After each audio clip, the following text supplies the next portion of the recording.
years when stars were young, a lady fair of ancient tongue doth weave the storm and call the flame, ever whose beauty hides her pain. Her voice commands the thunder's might, her hands unbind the chains of night. Monsters fall beneath her spell, as fair and fell as ancients tell. Forth they ride, the valiant three, beneath the moon and ancient tree, to stand where shadows dare to creep, and guard the weary in their sleep. By light of star and sacred flame, they bear the burden, speak the name of courage old and honor bright. Three heroes riding through the night.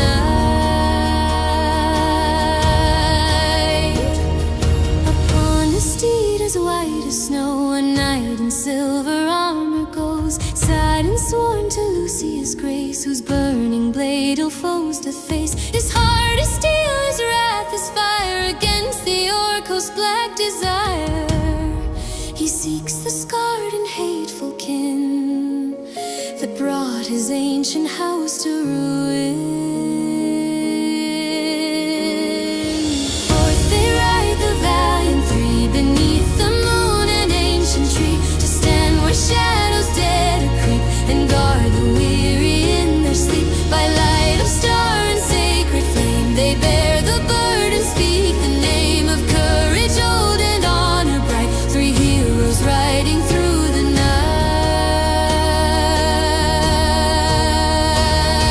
From rootless wilds where exile reigns, a ranger walks the untamed plains. Virgil born beneath no roof, his kin cast out by war's reproof. The longbow sings at his command, his eye reads signs in leaf and sand.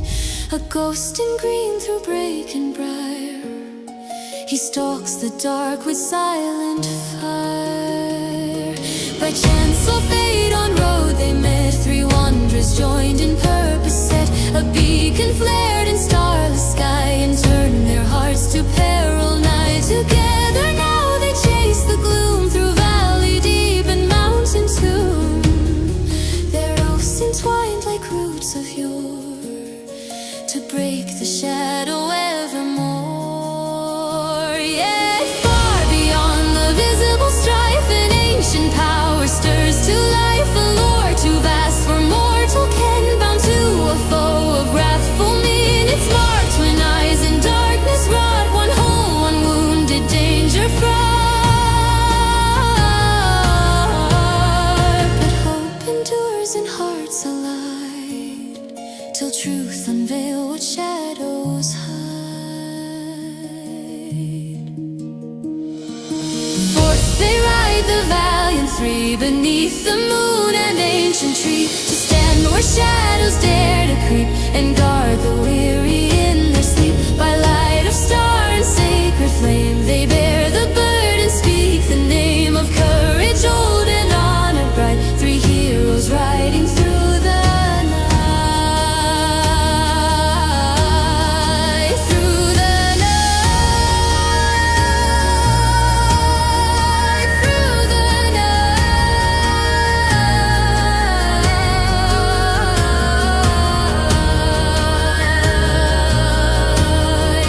through the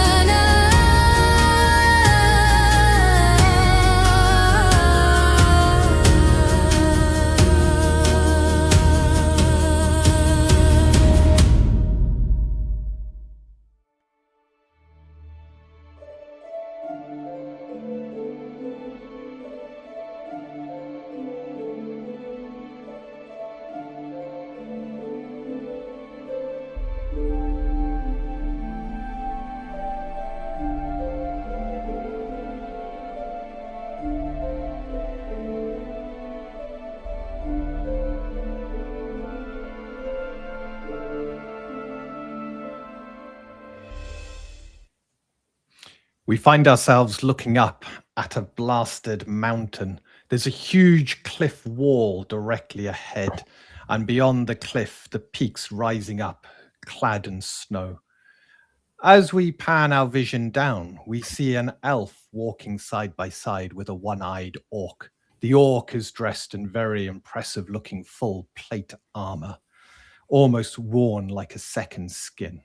The elf, looking down at the orc with some pride, taps a book at his side, the book glimmering with runes. He then stops. There are many other orcs about, patrolling, looking. And as we look down the mountainside, we can see just almost hidden by the mists, trees disappearing off into the distance. The elf, looking at the cliff wall, utters words of arcane magic, and runes begin to shimmer and appear, circular in nature, spinning. Ah, yes, this is the entrance. His elf eyes pierce into the aether, examining the runes, the orc just standing alongside, waiting patiently. This is gnome magic. It will be difficult to defeat, but not impossible. He turns to the orc. One Eye, I have a plan, but we will need far more troops. What about goblins? Says the orc. No, we do not have the ritual of Yarana. But we do have the ritual of Vagarok, your master. I think we might need ogres too. That secret is mine now. The orc grins. Ogres as well. In which case, let's go to war. We are now in a town. There is fire burning about the place, smoke filling the air. Around you, a large form of two ogres lie dead, their blood spilt out onto the paving, as well as many other orcs. The sound of battle has died down, but the sound of fire crackling across some of the buildings can still be heard. Fire started by orcs, not started by any of you or the fireballs from the invoker that would wrap around, avoiding the buildings and causing any damage except to her enemies. Such is the power of invocations in the hands of an invoker. However, the three of you, what are you doing? The orcs have fled. So we're picking up directly where we left off. Directly where we left off. I am going to collect out of these two ogres the ironwood arrows that I spent. Okay. And get them out of the bodies, if I may, sir. You can. It doesn't take long for you to quickly dig them out. So add the ironwood arrows back to your quiver. Nice. And as I'm doing... Saden. Saden, one of us should go and tell the caravan what's happening. But we also need to talk to the people. Look at my horse. Look at these two. I will speak to the people here and rescue any I can from burning buildings if there are any trapped.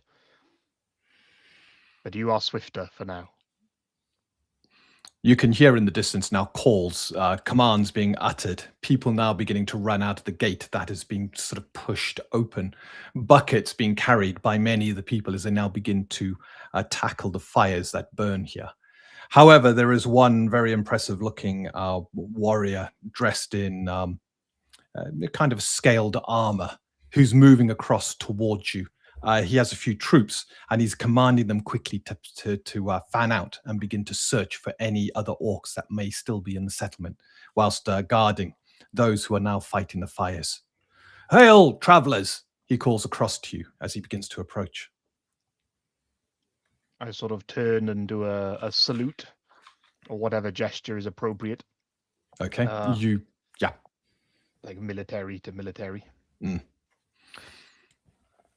He replies with a salute as well, and seeing, it is good to have the goddess Lucia here. Her light has brought us hope this day.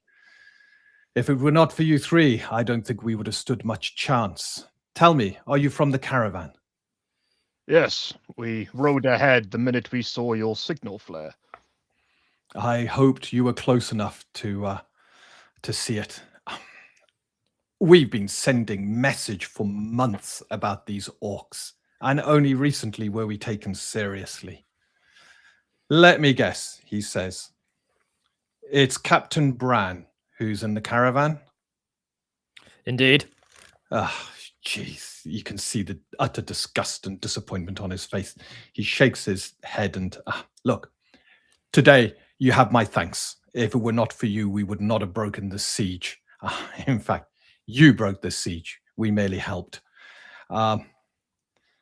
Lord Brennan would like a word once you're settled, if that is okay.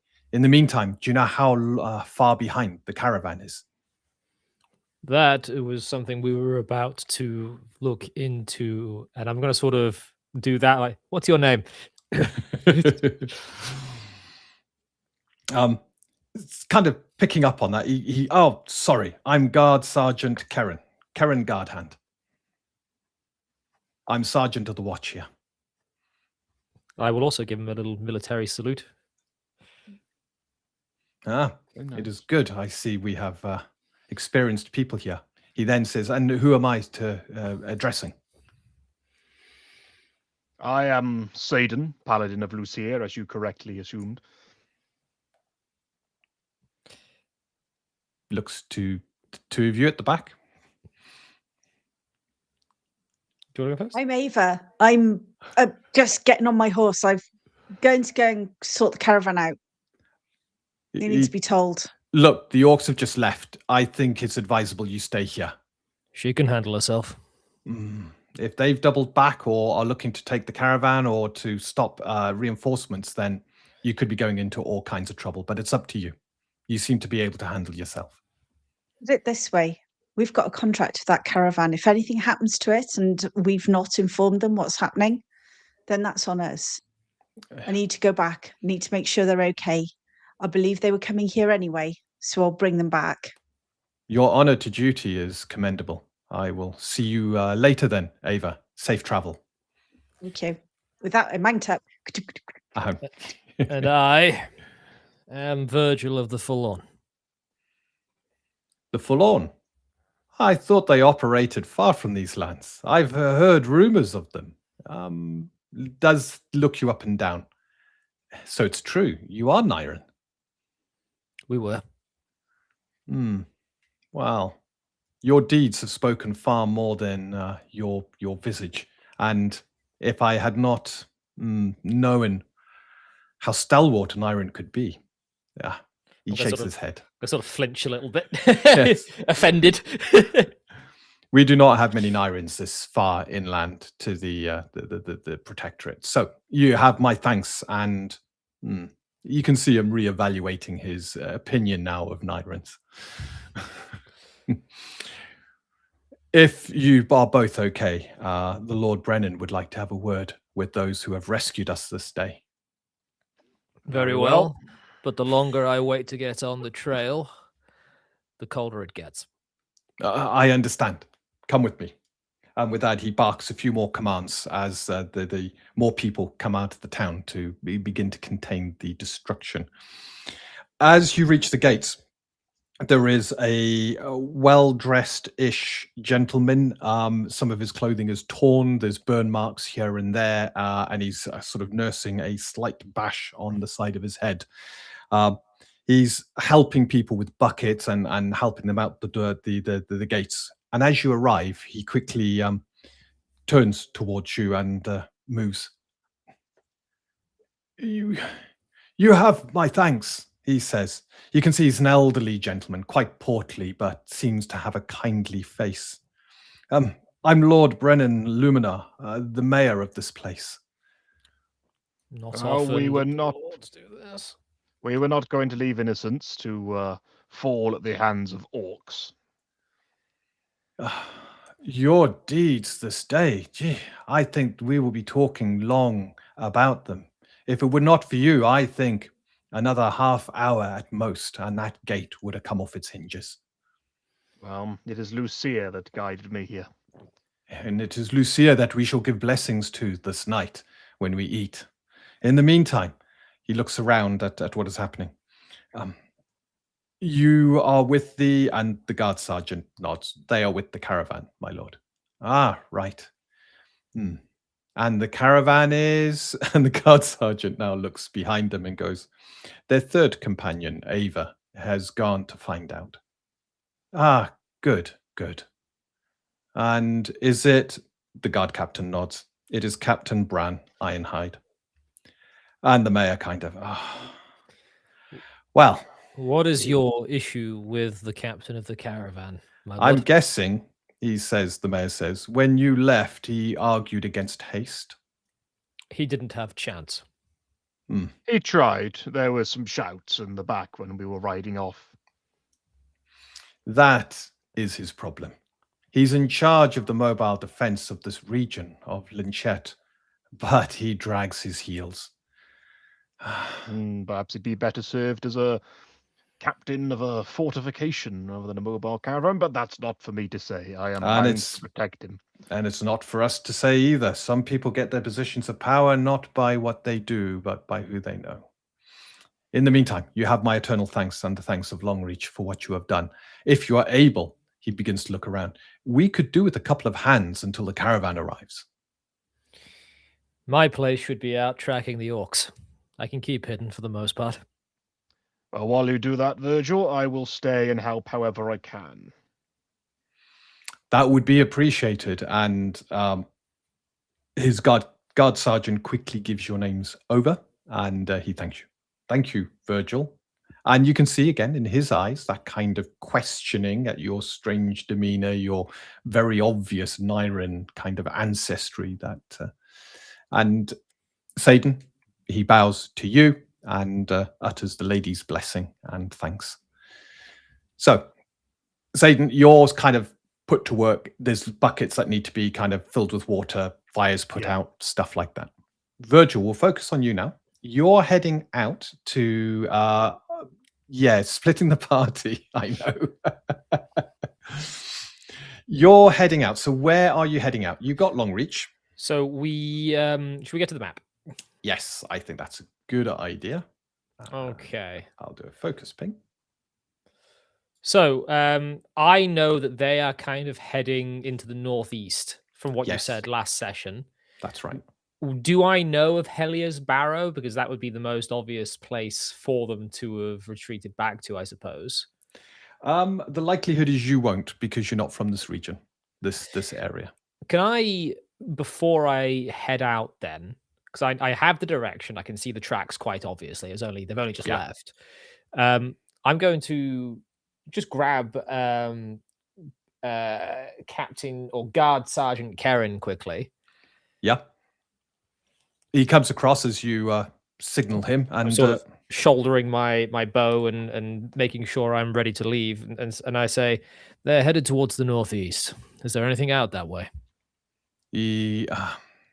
Not really. The Barros Mountains, he says. It's a good half day's journey. I'm going to give him a sort of like, really? Look. And then he kind of wrinkles and, there is a barrow out that way. Helia's Barrow. A barrow? Burial mound? Yes. To one of the old gods. I don't know much about it. We keep away from it. Haunted? No, looted. Right. And orcs tend to travel near the foot of the mountains. So it has no strategic significance. So we leave it alone.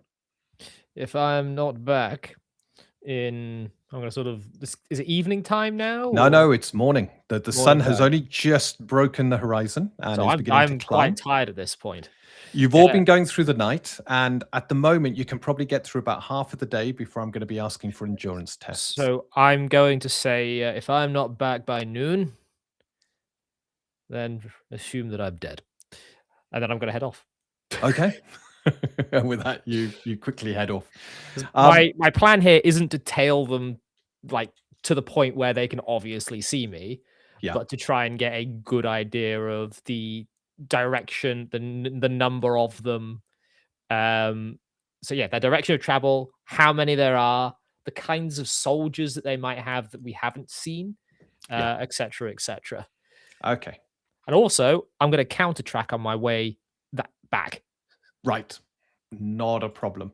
So what we're going to do here is it's very clear, the tracks. but you can still make a tracking test. This is to try and identify numbers and stuff like that. Okie dokie. So you have a boon on this tracking roll. So tracking is just survival, isn't it? No, you've got a rogue skill called tracking. Tracking, rogue skill, tracking. Oh, yeah, there it is. Yes. And I have a boon, you say? You have a boon. Okie dokie. 25. 25. So you got your 20 or higher. Your tracking is successful. Having just got out the town a little bit, you begin to sense for tracks. Normally, I would give this to you secretly. But for the benefit of those watching, I will describe what happens when you use your tracking. You're outside the town. You follow the tracks. You've seen a few other tracks come together. And at this point, you're now going to the ground and you're beginning to have a look around at the tracks. Your connection to the Shadow Aether now begins to seek out clues and hints. You're seeing where footfalls have come down. And you're getting images of the creatures that have walked this way and what they're doing. You sense the passing of a large orc. So there's a large orc amongst this group with full plate armor carrying a massive double axe. So this is a double-headed axe, shaft, 2 axe heads on either side. There are lighter footfalls, and these ones catch you a little bit by surprise. There is an elf with this orc. And the elf seems to be striding with confidence and purpose. You're now picking up about 18 other orcs and an ogre. You remember there was the one ogre at the gates, so they don't seem to have another ogre. But there are 18 orcs, so there were more orcs away from the town. And then something strange. Something's been dragged with them. And as you have a look and reaching out with your tracking senses, you begin to fill in the detail. It's a gnome. Bald head, you're kind of almost seeing the tattoos across its head, what it's wearing. You're filling in the clues. But the gnome is bound and being dragged. Well, that's peculiar. How far away am I from town doing all this? So you're probably no more than about half a mile from town to get a clear sense of the tracks. Do I see any figures on the slopes ahead of me, or have they made really no, you've got a lot of hills around you, so your vision is very obscured around here. You can't. You're scanning the horizon, but you can't see anything. They're probably keeping to gullies, or there's small clumps of trees here and there. I can't hear any orc voices or anything like that. They have all gone that direction. I don't have the sense that someone's doubling back. You don't have the sense, but you haven't followed all the tracks. So if they've doubled back ahead of you, ahead on the tracks, you haven't seen those tracks yet. But you've seen a number of tracks all coming together, and now this seems to be the one group. And I can make a educated guess from here that Helios Barrow would be. That seems to be the direction they're heading. Right, what I've done is, for your reference, I've given you the journal that has details of the orc tracks, so you can refer to that when you want to. Oh, nice. I was also...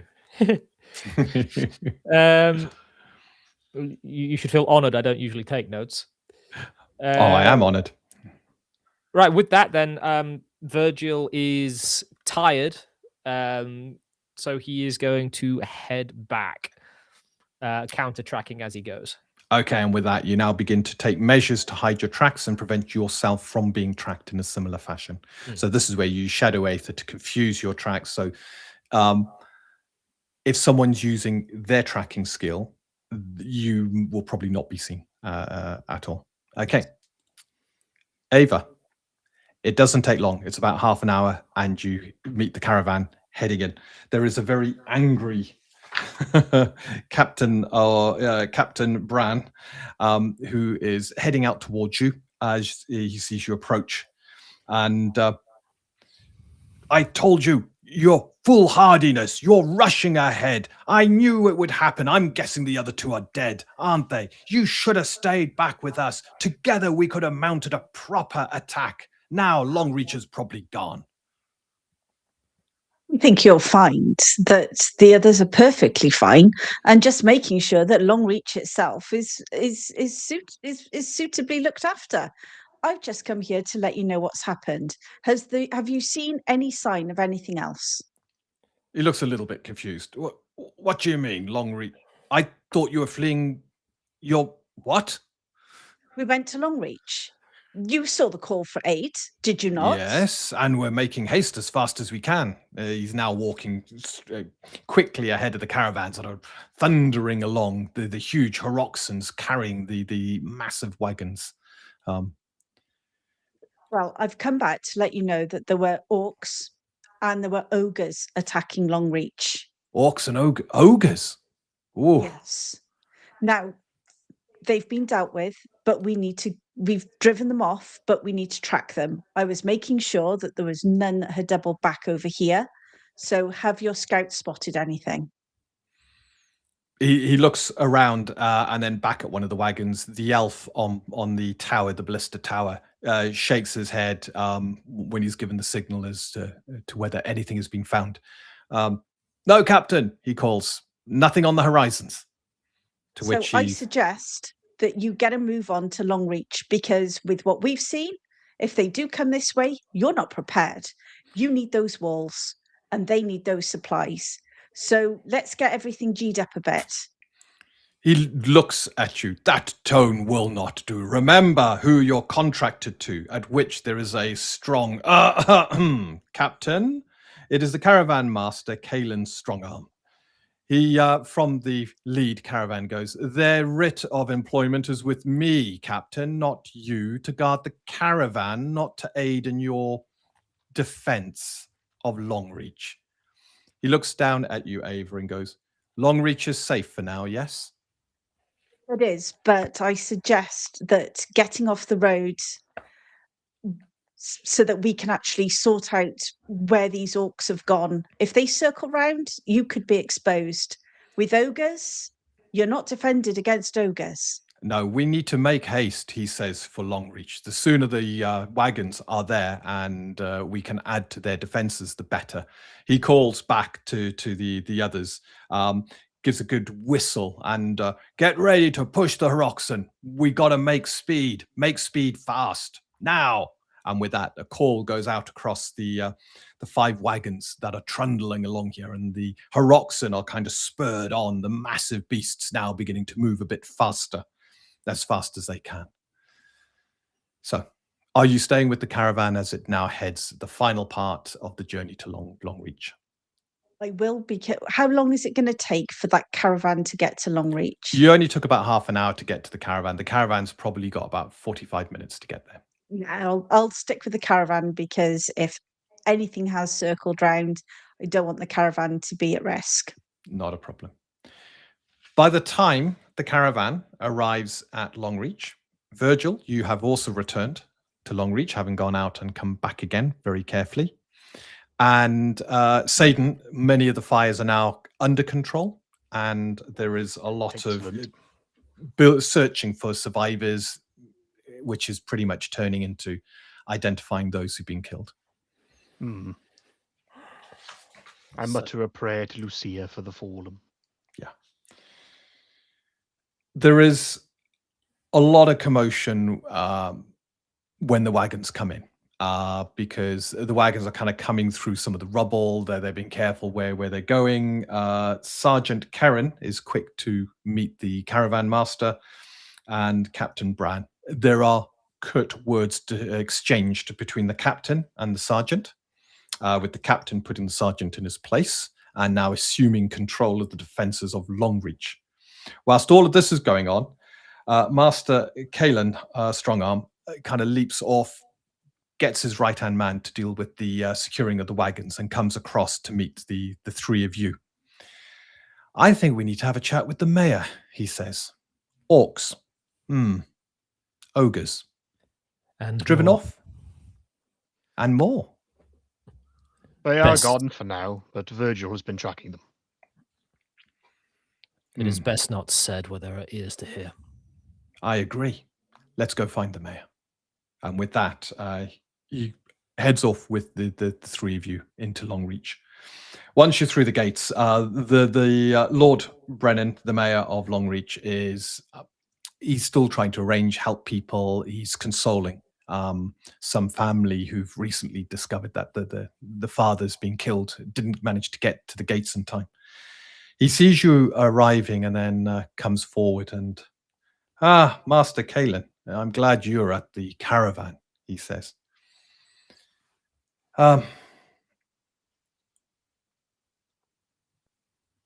The caravan master at this point goes, I think we might need to have a chat somewhere in private, if possible. And he turns to you. Saden, Virgil, Ava, I think it might be worth you coming with us. I'm not happy with what I'm hearing about this, and I don't want our trade routes under threat of orcs. We are 3 days from Linchet, and those 3 days should be safe, and this is not making me at ease. Well, I have things that will ruin your day further. Let us have a discussion. He glances back at Captain Bran. Yes, let's get something moving here before the military decide that this is their jurisdiction and take control. You can see Lord Brennan smile at that, but yeah. Sit through there. I'll just make sure that Raven's stabled.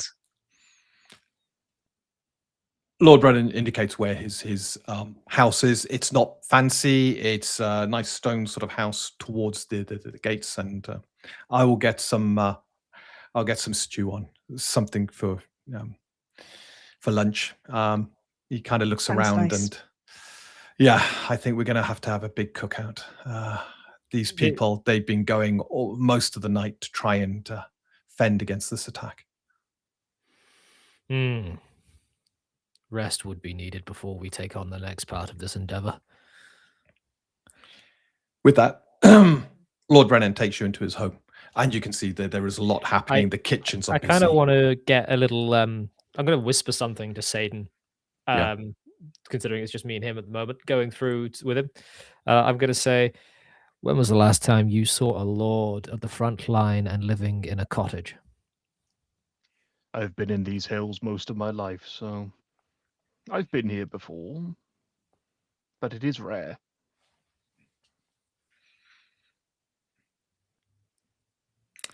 With that, you arrive at the Lord's house. It is very busy. The kitchen is overflowing with people preparing food to make sure those who are fighting the fires and looking for survivors have something to eat. He kind of maneuvers through a lot of people and then gets to one of his back rooms. It's a small little room. Opening the door, goes, I think we can talk in here, if that is okay. In the meantime, can I get you all some food? It's not much, but we do have a big stew cooking. Do you have wine? He looks a little bit puzzled, and this time in the morning? I'm just going to look at him. I have just fought a battle. I will have some wine sent over. I am not as fussy. Bread and water will suffice for me. And with that, he heads off, leaving you with the caravan guard, who's kind of smirking at the fact you've asked for wine. And is this more of a tradition or a personal taste? Says the caravan master. He's going to. Just going to look at him and say, taste and need. He goes into his cloak and pulls out a small flask. Maybe something to help you until the wine arrives? I'll nod. Yep. And it's a lovely brandy within the flask. Yeah, I'll take a little shot of that. Okay. My thanks. Ava, you arrive not too soon before the mayor returns with some plates and bowls, some bread and stew, which he begins to put out on a small table in the middle of the room, closing the door behind him. Is your horse stabled? He says to you, Ava. Yes, horse is, Raven is settled, so that'll be fine. That is good. Right. He kind of sits down, and you can see the tiredness of the night and the day kind of take hold of him. His shoulders begin to sag, and I have never heard of an attack like this, he goes. I'm going to offer him a sip of my wine. Yes. He puts the bottle on the table and takes a sip of your wine, and it's a Good vintage, he says. You'll enjoy it, and pushes the bottle towards you. There were no goblins. Hang on. But why have I got water? I'm going to hand the bottle to Ava. Yeah. Thank you. I'm quite happily sipping from my water. He looks at you, Saden, and Lord Paladin, you have been here back and forth. I know you hunt orcs. I do. What do you make of this? When I first saw the signal flare, truthfully, I expected a small raiding party. Not an army of this scale. It's even larger than the one that... Oh, the first one I ever encountered. The ogres as well. I think I may have only ever seen one in my travels, and there were multiple of them in this attack. It is a miracle from Lucia that we were able to drive them off. Truthfully, we would not have been able to defeat all of them. I think we just simply got fortunate. Yes. I think we have been very fortunate. Fortunate you arrived in time. Fortunate that we managed to hold our defenses long enough. Fortunate that we managed to just spot a group heading towards the town and get the alarm bell up just in time. Good fortune would have meant that the orcs never arrived at your walls in the first place. That would be good fortune.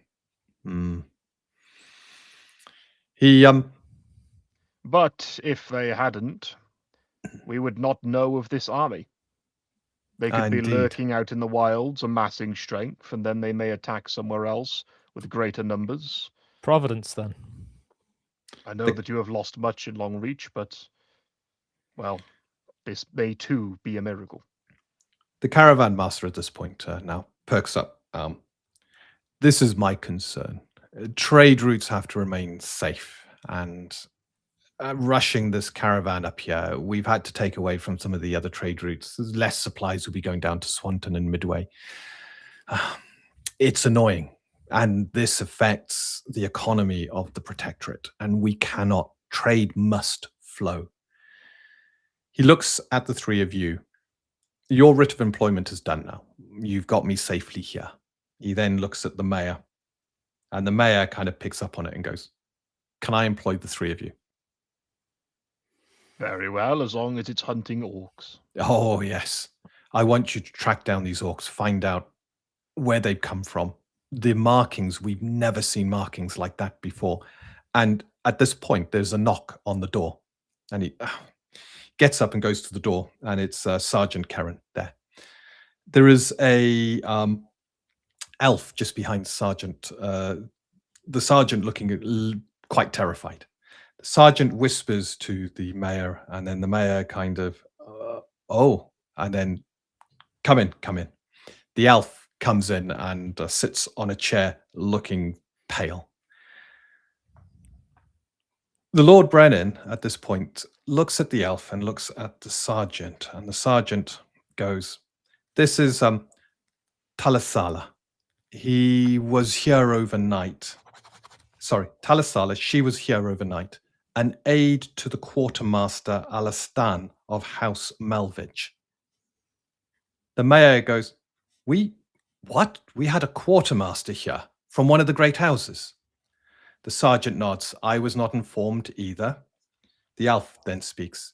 This meeting was in secret. We were to discuss. He kind of stops at that point. I can't disclose what we were to discuss, but we were here to meet someone. Were you meeting with an elf? I do not know. The quartermaster was only privy to that information. All I know is it was an urgent meet. We travelled hard and fast to be here. It was this night gone past that we were to meet. The quartermaster was agitated, but I've searched. His body's not out there. He didn't make it back to the gates in time, but his body's not. He nods. Yes, tattooed. He kind of goes, as most gnomes are, yes, but particular tattoos of harbour. He is a harbour-born gnome. I'm going to sigh take a big draft of the sip of wine. I know where your quartermaster is. I'm not sure I would say in front of you his circumstance, but it is not good. He kind of... The orcs took him? He is alive, as far as I know. When the sun broke, and you arrived, I was every now and then looking out on the walls. I was just trying to find him. I noticed on one of the hills nearby, there was another orc, big orc. Plate armor, big axe. Yes, the plate armor, very well made, massive axe. The axe looked incredible. There was an elf with them. And this is where I'm going to sort of let my shoulders sag and smile and say, and this is the information that would ruin your day, Caravan Master. It's at this point the Caravan Master is, looking very graven. And he looks towards the mayor. I think we can meet you halfway on behalf of the Teamsters Guild. This is too much of a matter. He turns to the three of you. We'll put a bounty on this orc, the one-eyed. Bring him back. 100 florins. Stands. Easy. The chair falls behind him as he mentioned one-eyed. We don't... A one-eyed orc. We don't know if this is the one-eyed orc. No one has seen his face. There are not many one-eyed orcs about. No one has seen his face. Says, no, I mentioned it to the sergeant. The orc only had one eye. The sergeant nods and says, this is what I told the mayor. Orcs never. If there is a disability amongst their kind, they are butchered and killed. It is a weakness. I knew he lived this whole time. Lucia has been guiding me to him, I feel. It must be him. When you last met this creature, tell me, did he stand head and shoulders above the rest of his kind then too? Yes. I was fortunate enough to survive, and he sort of gestures to his own wound. He gave me this, I gave him one in return. And then I never saw him again, but... Well, I have a vendetta. He needs to die. Well, if there is payment in it for the forlorn, my family would see me go through with it. However, before we start speaking of vendettas and of revenge and of duels, as heroic as that may be, friend, perhaps you should hear what else I have to say.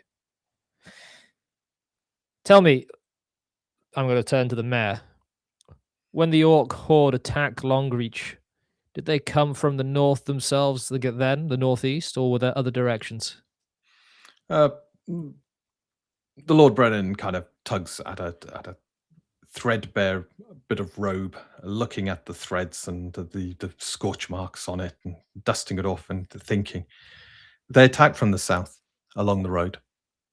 That means that they may not have, or they may have, a camp at Hellier's Barrow. I headed out after the battle, near on immediately.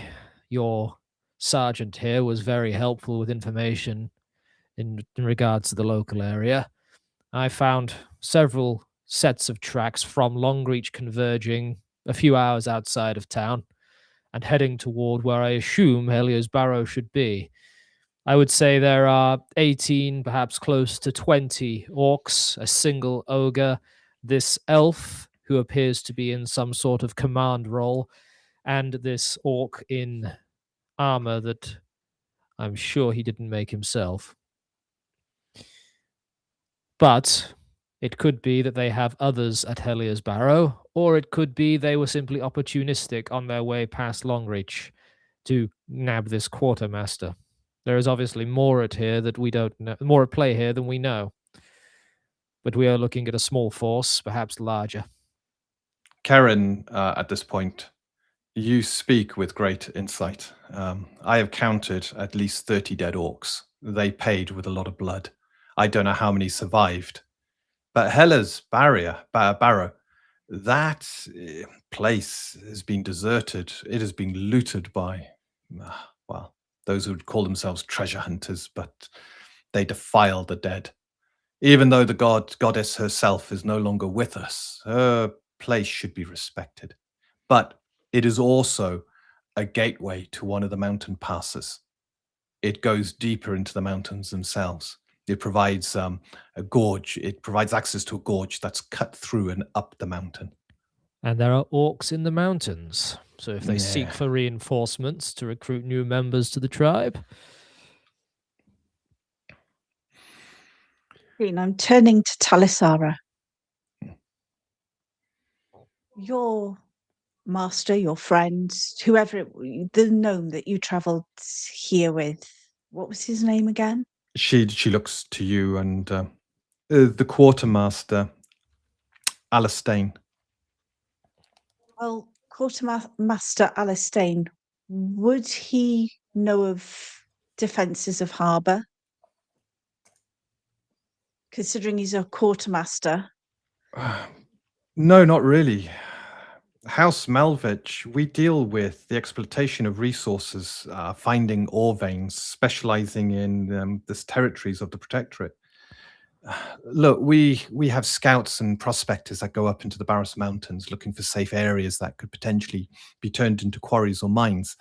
We don't have anything. House Victus deals with the defenses of Harbour. We have nothing to do with that. And All we are do is- fighting But a you- band of orcs with weaponry they would have crafted Yeah. from such ores. The sergeant nods at this point and goes, the weapons these orcs have been using are definitely far superior to the ones that we've seen on other tribes. So the likelihood is, if it's not as a direct threat to harbour themselves, it could be that they are trying to get what they need in order to take over this whole area. So it seems pretty Another drink? straightforward to me. The mayor me at this point, I think we've got some travelling to do. yeah, the mayor at this point goes, I can't match the bounty that that Master Kalen has put forth, but I will add 50 florins to the head of this orc being brought back and this threat being dealt with. That's a total of 150 florins, a very, very princely amount. Is this acceptable? If you More than if- acceptable to me. if you may do me a favor, I can accept it. And what would be that favor?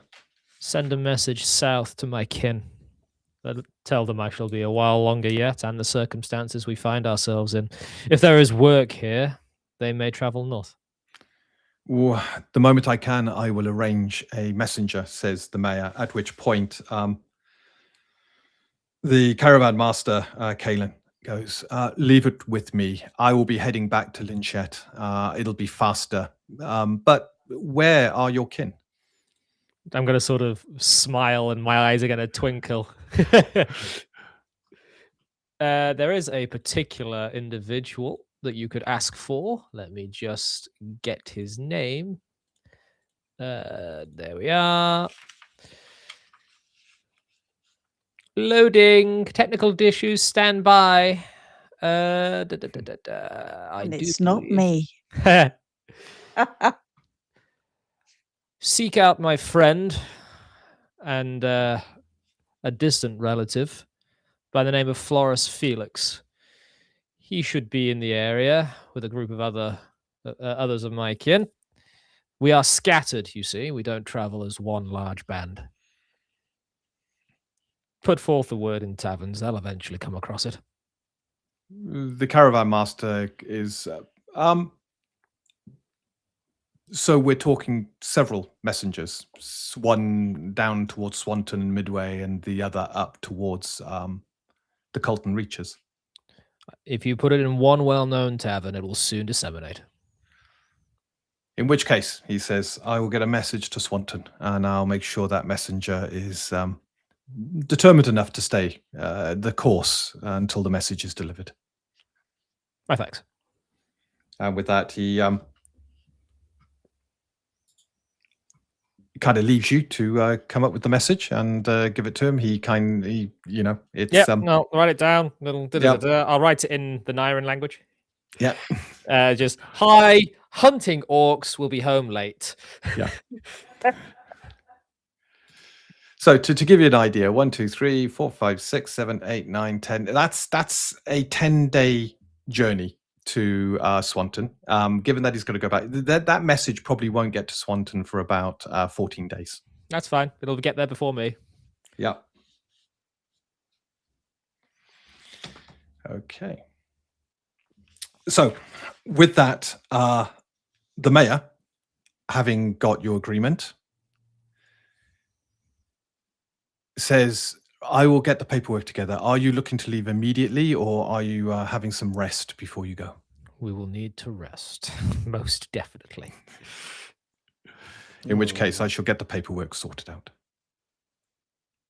So we don't need to rest for long, just long enough. Yeah, Saden will. He might have trouble resting properly.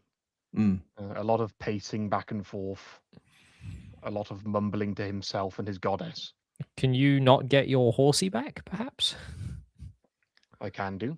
Not till the following morning. Oh, True. We'll be traveling on foot then.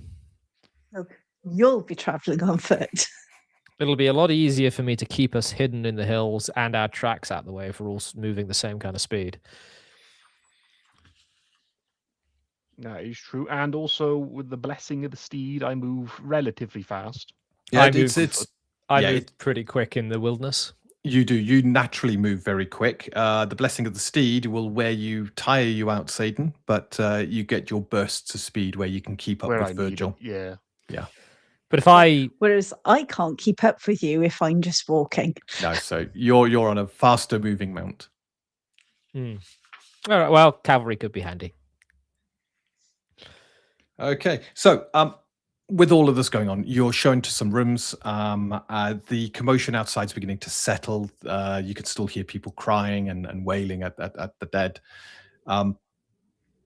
But you can also hear people speculating and talking. And when you walk into an area where there are people, they kind of go hushed and look at you with almost wonderment, the saviors of Longreach.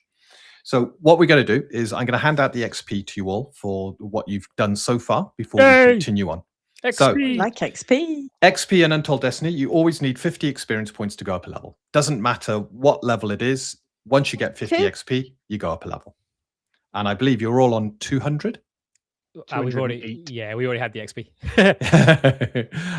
So you all now get 8 XP, which I think you've already added. And that was 5 XP for saving Longreach, and you had 3 encounters, and that's 1 XP per encounter. Nice. Yeah. I think we already did that. Lovely. Yeah. However, people are now beginning to talk about you. Your legend is beginning to grow. You all gain 3 legend points as well. Ooh. It's like premium currency. Yeah, your legend is a reward for your heroic deeds. And as you gain legend, you can spend those points on special bonus features. And as a group, if your legend for the group, so I take the average of all of you together, reaches certain breakpoints, you get threat tokens, because as a group, you're now becoming threatening. So the average is at the moment 3. The average is 3. You need to get 10 before you get your first threat token as a party. And that's once per day. You got a threat token. Anybody can use it, but it's similar to a fate point. That's cool. In that it can be used, but it won't come back till after arrest. That's cool. Right. So as a group, you're beginning to bond. How long are you resting for? What's the minimal time that we can rest and keep going? You could probably get about 4 hours of rest, and you'll be fine heading in and through the night to the following day. That works. I would be volunteering for 4 hours, just enough to get myself and Raven up and running again. Yeah, but it won't count as a rest. It will count as a partial rest, so you won't get any fate points back. I still have 2. Yep. I still have 1. I got 0. Oh, poor that'll be it. Oh, That will be the end of you. That is what's going to kill you. Right. And I will just make a note. So it is after midday on the 3rd of Valorum. It is the Wednesday, for those of you taking note. The weather is so far still holding, but there seems to be a little bit of bad weather on the horizon, possibly several days off.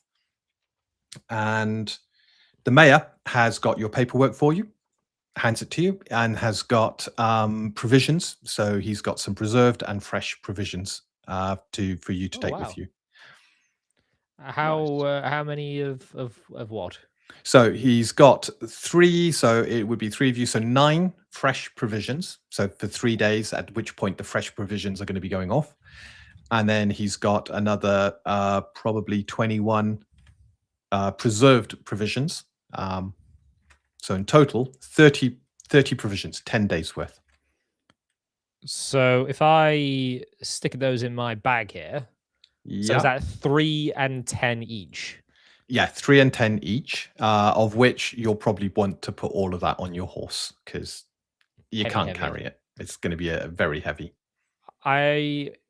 Yes, actually, I will be giving that all over to you. I'm just looking at my encumbrance here, going, yeah, Ava, here you go. Suddenly, the horse is a good idea. Yeah, the last time I brought a pack mule, it was a bad idea. Bill, no. Yeah, poor Bill. Whatever happened to Bill? He's not in this. No. York set him. Oh dear. Yeah, probably. Right, and it is early afternoon when you head off. Off. Sorry, when you head off. So, how are you proceeding at this point? You've got your writ of employment to do this. Under the terms of this writ, you get 150 florin bounty for bringing back the head of this orc. Mr. GM, sir. Yes. I get 20% more gold from this, or more Absolutely, florins and that is within. So you would normally get 50 florins each. You get 20% more, so you get 60 florins. Just obviously not right this second, but I do want to make sure that's put out there. Yeah, no. There's a provision in the contract given the mercenary group that you belong to. That is, sort of. I'm premium sellsword. I'm a premium sellsword. You are. You come with a reputation. Fine. We rent out space on the horse at a mere 20 florins a day. Well, it's funny you say that because my marching order that I would suggest, or that Virgil would suggest to the two of you, is if you can march alongside one another at a steady pace, I shall go on ahead and make sure that the tracks aren't going to loop back on us and lead us straight into an ambush. I'd also like to pick out a path, if I can, that will keep us low and off of any crests of hills. Absolutely. Yeah, that makes sense. Yeah. So Rangers. As you leave Longreach, the orc tracks are still very visible. Anybody can pretty much follow them. They're a large group. Are you looking to kind of follow those tracks? I think that would make the most sense because I want to make sure that no one splits off or no other orcs join them. Absolutely. And following those tracks, it's keeping to the dells and the gullies of the hills. They have some kind of wariness as to their movements then. Absolutely. Has there been any sign of counter tracking taking place? No. Okay. None whatsoever. So these orcs don't seem to care that they're leaving tracks that are very visible. At one point during the journey then, maybe a few hours in, I will hang back enough that they can catch up, and I'm going to express the concern that they have taken care to pick a path, and I'm going to be pointing out tracks as I do this, including the boots of what is presumably one-eye to Saden himself. This is your orc. Here is the elf. This is where they dragged the gnome quartermaster from harbour. I am concerned that they are taking care to avoid the crests of hills and yet not covering their tracks. It's as if they don't care if they're followed, but they don't want to be seen from afar. Orcs have never cared if they're followed. Orcs have never cared whether or not. Well, this is an orc warband led by an elf. From their perspective, I don't understand or no, they why might an elf. not. Well, I do not know, but they might not have known that our caravan was coming, they didn't even really see the three of us. They came from the same direction as us, which is concerning.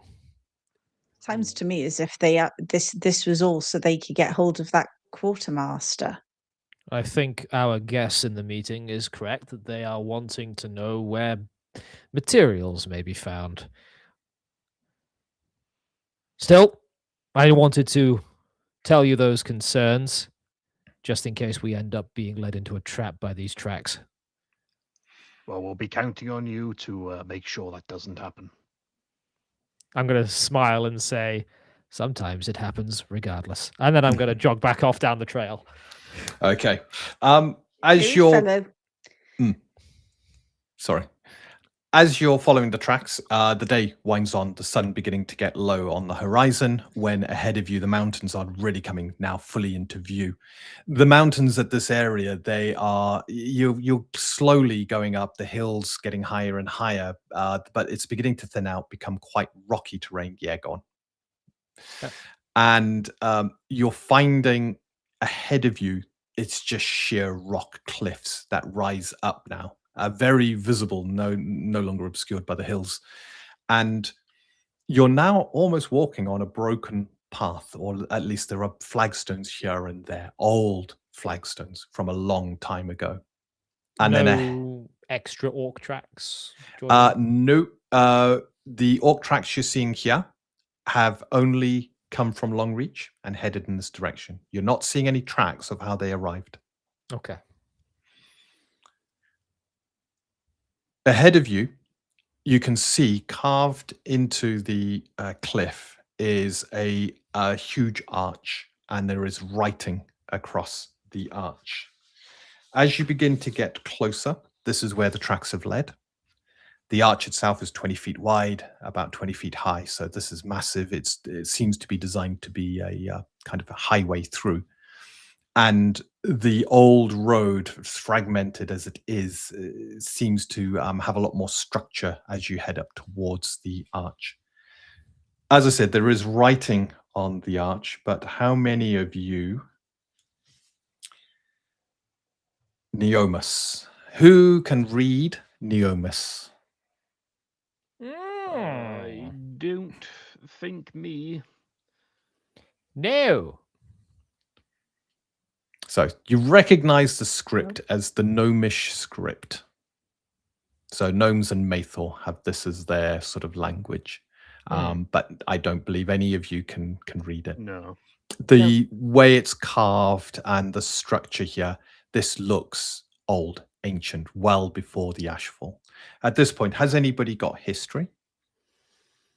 I do believe that I do indeed have history. And has anybody got religion? Not my wheelhouse in either one of those. I have religion. So we'll start with history first. This is just a straightforward history roll. Do you want to see if you know anything about Helia's Barrow?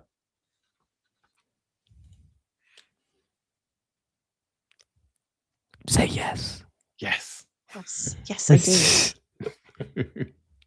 Yeah, I'm pressing buttons. Hi, Steve. Also, hi, Jeffrey. Well, it's rubbish. Oh, that's so close. 18. I know, but Ooh.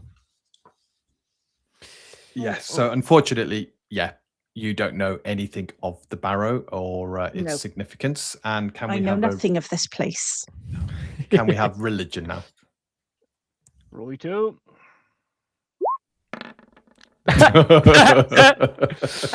We're doing well with our skills. I only know of Lucia and no other gods.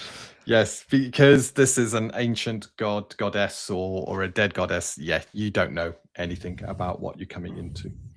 And I'm a foreigner. Yeah. Okay, so I'm not going to give out any information there, which is fine. And I didn't write this for no reason. Nah, it's fine.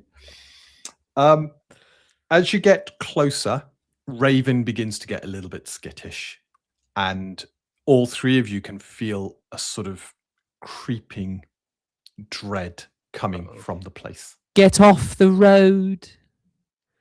just like that one This scene in feels Lord of the very Rings. strange. Virgil's already saying, get off the road and heading towards a bit of a cleft in between two hillocks. Yeah, I'll follow. You all quickly move off the road. And with Virgil, what are you doing? I was told by the sergeant this was not a haunted place, just looted. But did you feel what I felt just now? And I don't think I'm going to get Raven to get much closer. I think I can attempt to hide her in the... yeah, I'll give you a hand. Oh, there we. I died, but I'm back. You're back. Did I? Oh, I think you haven't done it. not actually died, just for the Oh, avoidance of doubt. But what I said was I can try and hide the horse somewhere nearby. Yes, let's do that. I will help you. I have the means to camouflage an area. I'm going to counter track from where we've left the road to here. And I'll Okay. probably go back a good sort of 500 yards too. So you're hiding your tracks at this point, going back over them, making sure you can't be just tracked. to a point where it makes it less obvious. Yeah. And then I will attempt to hide this horse. Okay, so this is I going to am be going a to assist. survival. In which case, Vicky, I think you just add a d20 to the roll. Jack, it's going to be your skill. Don't forget, that's a good start from Vicky. So she's contributed by getting under your foot and in the way. You're in a wilderness area, so I believe you have a boon on this check. Survival. There it is. Well, I am, luckily for you, very proficient with survival. I'm very pleased. I've also got a camouflage kit, if that is Natural available. 20 twice. Two natural Two. So that is a roll of 30 to hiding this horse. You got your 20, and it's 2 critical successes. You don't need to spend any kits. You find the perfect hiding place. It is kind of nestled alongside one of these hills. It's very natural looking. You check around. There are no tracks. Nothing kind of moves in this area. It is, and there's good fresh grass for Raven. It's the perfect place. If only I could find such nooks and crannies all over the world. Never shall I find this like again, you understand, wizard. Well, Raven will appreciate it. I don't think Raven wants to go into Helia's barrow. Raven looks a lot more calmer at this point and kind of shakes his head in agreement. I will say to the both of you, perhaps as we approach the barrow, I should split off a little further ahead and see if I can't get a vantage point before the sun has set. Makes sense. Very well. So, as you're approaching the barrow, what is Virgil doing? So the barrow itself, is it up on a slope? Is it in a little valley? Where is it? So you've been led pretty much to the cliff face of this mountain. So you got this hill kind of rising up. You got this old broken road, and it ends in this huge sheer granite cliff that just goes upwards. And the door is in the cliff. It's carved into the cliff itself. Can I see it from where we are? Yeah, absolutely. Are there any orcs about? Not that you can see. That's concerning. What about on any sort of cliffs? You look above. It's these cliffs go up a good 500, 600, 700 feet, and they're jagged, and so you can't see anything above. And you would guess if you were to avoid the barrow, try and walk around it, you could be days onto your journey. How far away is it from where we are? Oh, from where you've hidden the horse. You've just kind of come out a little bit from where you've hidden the horse, and 300 feet. Virgil's going to vanish. Okay. Which is a thing I can do in this game. Yeah. So yeah, I am going to attempt to hide in shadows. I'm going to stand still while doing it. Right. I was using an old rule. Oh, okay. You're not in combat. Okay, so you're hiding shadows. You can make a roll, and there's no bonuses or penalties. It's a straightforward roll. However, you are in a wilderness environment. You So I get a get boon. boon. So I'm going to attempt to center myself. 21. Absolutely. And with that, you've. And I'm also going to move silently.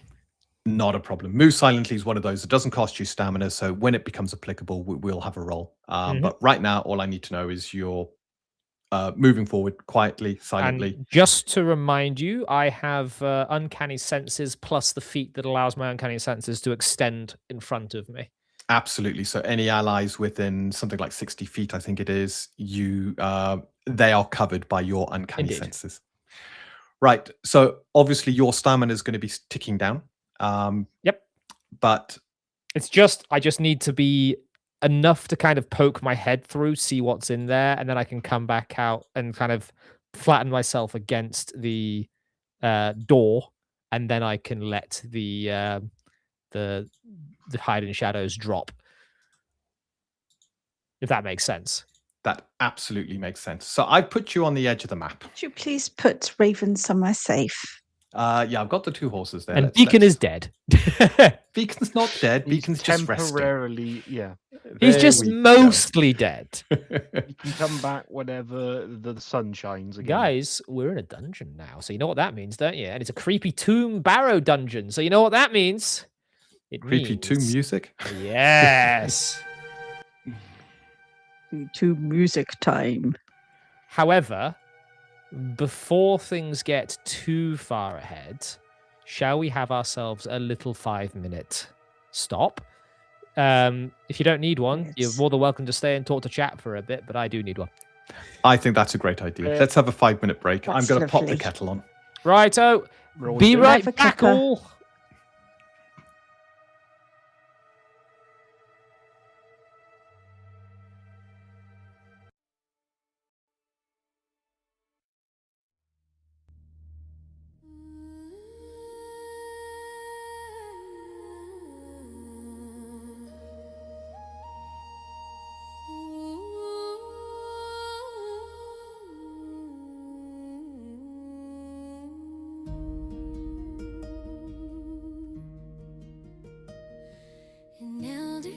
When stars were young, a lady fair of ancient tongue doth weave the storm and call the flame, Eva whose beauty hides her pain.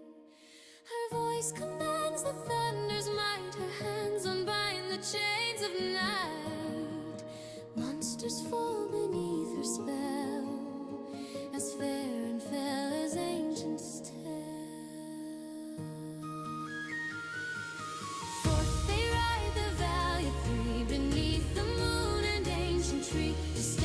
Shadows dare to creep and guard the weary in their sleep. By light of star and sacred flame, they bear the burden, speak the name of courage, old and honor bright. 3 heroes riding through the night.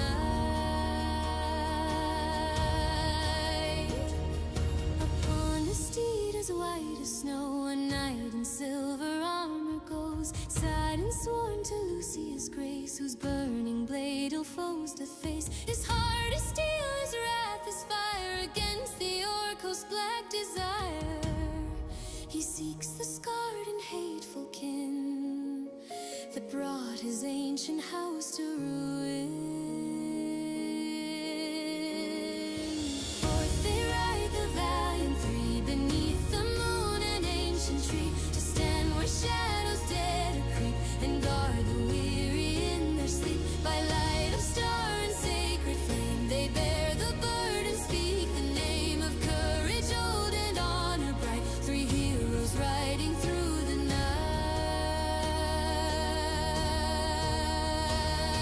From rootless wilds where exile reigns, a ranger walks the untamed plains. Virgil born beneath no roof, his kin cast out by war's reproof. The longbow sings at his command, his eye reads signs in leaf and sand. A ghost in green through brake and briar, he stalks the dark with silent fire. By chance or fate on road they met, 3 wanderers joined in purpose. A beacon flared in starless sky and turned their hearts to peril nigh. Together now they chase the gloom through valley deep and mountain tomb. Their oaths entwined like roots of yore to break the shadow evermore. Yet far beyond the visible strife, an ancient power stirs to life, a lore too vast for mortal ken, bound to a foe of wrathful mien. Its marked when eyes in darkness wrought, one whole, one wounded, danger fraught. But hope endures in hearts alive, till truth unveil what shadows hide. Forth they ride, the valiant three, beneath the moon and ancient tree, to stand where shadows dare to creep and guard the weary in their sleep. By light of star and sacred flame, they bear the burden, speak the name of courage old and honor bright. Three heroes riding through the night, through the night, through the night,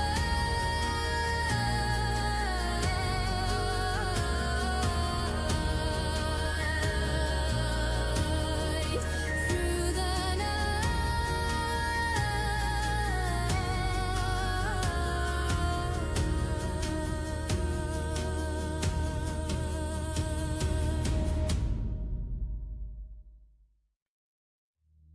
Well, unfortunately for me, let me just stop that.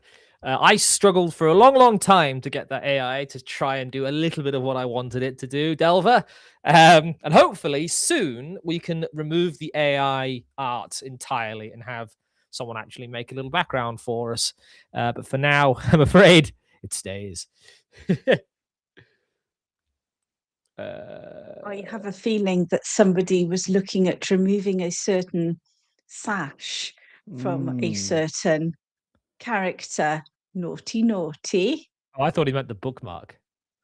Purple sash from book girls, not girls book. Okay, Delver. Naughty, naughty. That could actually be arranged. But it's been way more than $5. Oh, it's a Dean. There we go. Hang on, camera. Over here. Over here. This camera, please. I still have look at that. Branding. Very good.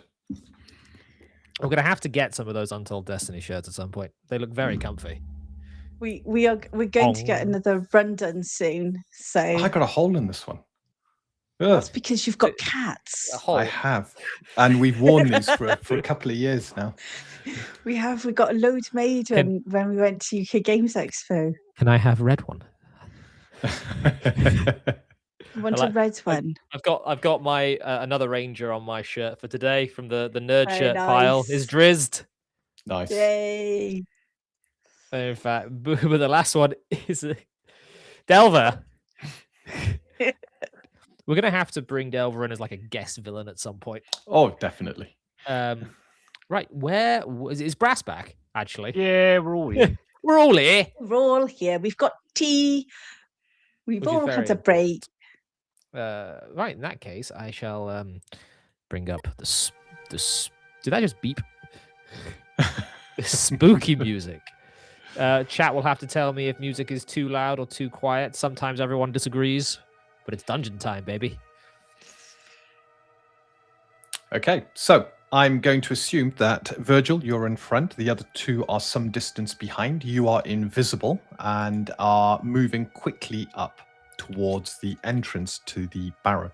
In the dying light, that is about as far as you can see before darkness consumes you. Consumes your sight. Oh no! Consumes you. In that case, I'm going to move myself here. Yeah. And I'll let that drop. And I will also sort of tell them to kind of stick to the north side if they can as they come up the hill. Okay. Oh, Ava, do you want to put your spell points back up to... Spell points? You don't need them. Yeah, Do. I've done it. Oh, where did you go? I don't know. Invisible. Oh, Invisibility shit. Well, obviously. No, I think you deleted your token. Technical Would you difficulties. undelete my Stand by. token, please? I'm copying another token in. Steve's trying to finagle some early access from you. Oh, is he? Hang on. Steve, you will eventually be playing Untold Destiny. You are part of my group. Yes. Oh, and we will be doing the one-shots. We're just trying to work out which month we can do them, and then invites will be going out. So give plenty of opportunities. Okay, so Virgil, you reappear. You've got probably about an hour worth of light out here. And the three of you... Suddenly two of me. What's happened? Oh, refresh. That's just roll 20. Yeah. That's all right then. $5 dues from the Dungeon Delver. Free the Evray. Last harassment. Sorry. You'll have a good game. I should be working anyway. Cheers, Bill. Thank you so much, Bill. This isn't... Does this... Vicky, are you comfortable with this? I don't care. I just want people to enjoy themselves. Oh. And if it makes them giggle, I don't care. Then again, you were in a bikini armor last time we played this. Yep. Not your character, so, but you know. yourself. You were really into the cosplay. Oh, God. So was Possibly I. go I wrong. didn't see it. Yeah, Brass was also in bikini armor. It's a shame we didn't get to see that. That would have been glorious. Oh, that would have been Right, good. spooky, serious. Yes. You got just a bit of light entering the barrow. Strange writing, the architecture looking a little bit strange, but you don't know who built or what the history of the barrow is. I have a way of lighting. I can light where we are. I also have a way of creating light that nobody else can see, but it's fixed, and it takes an awful lot in the way of gem dust. I would like to keep that if I could, until we really need it. But for now, if needed, I can summon some light. Do we know if orcs can see in the dark? Yes, so with your background, Saden, you know orcs have two types of vision. Well, three. They can see normally, like most things. They can see low light, so in shadowy light as though it were daylight. And they also have dark vision, which is infravision. So in complete and utter darkness, they can see heat sources around them. They have However, the advantage. Yeah, they will have the advantage. However, bright light will disrupt dark vision and prevent it from working. So, yeah. Well, I have a light spell as well, so I will be casting that on my sword. All right. Both your light spells are what, 35-foot radius? Let me double check. Light. 30. No, yeah, 35, yeah. Okay, so what I've done. Ava, are you bringing up a light? So I will bring up light. And I will stay, obviously, sort of several feet from the edge of the light so that I can see ahead of me a bit. yeah. I assume I'll be checking for traps. If you're saying that you will be checking for traps, then we will go ahead and for seeing that. As I go in, though, I'm going to say this is not my usual area of expertise, but I will attempt to find any trap that may ensnare us. I don't think it's any of our expertise to be wading into a underground barrow. I'm going to give him a grin. But we are very good at killing orcs. That I agree on. You got Steve. I have dark vision. Note, Steve, only one race has dark vision in this game, and that's a dwarf. And there's no dwarves in this group. Thank Christ. This is very much a human supremacy group. Anyway, I guess we will step in. Okay. Well, So you will step in. We'll just wait here until something happens. Well, I need light, so you'll have to come around the corner at least. Do we want to put like an aura on their tokens so that I can see where the light is? There is an aura. Oh, I can't see it. Oh, hang on. 2 seconds. Let me, because obviously their auras are, it's all this C and C Technical difficulties, stand by. There we go. and C and C. So Saden's got 2 sets of auras. One is his holy halo, and the other one is the light spell. Yeah. I will say, as we're walking in, actually, stay within sight of me so I can stop you from tripping over anything dangerous. Very well. Okay. And I am trying to be somewhat quiet as we go through.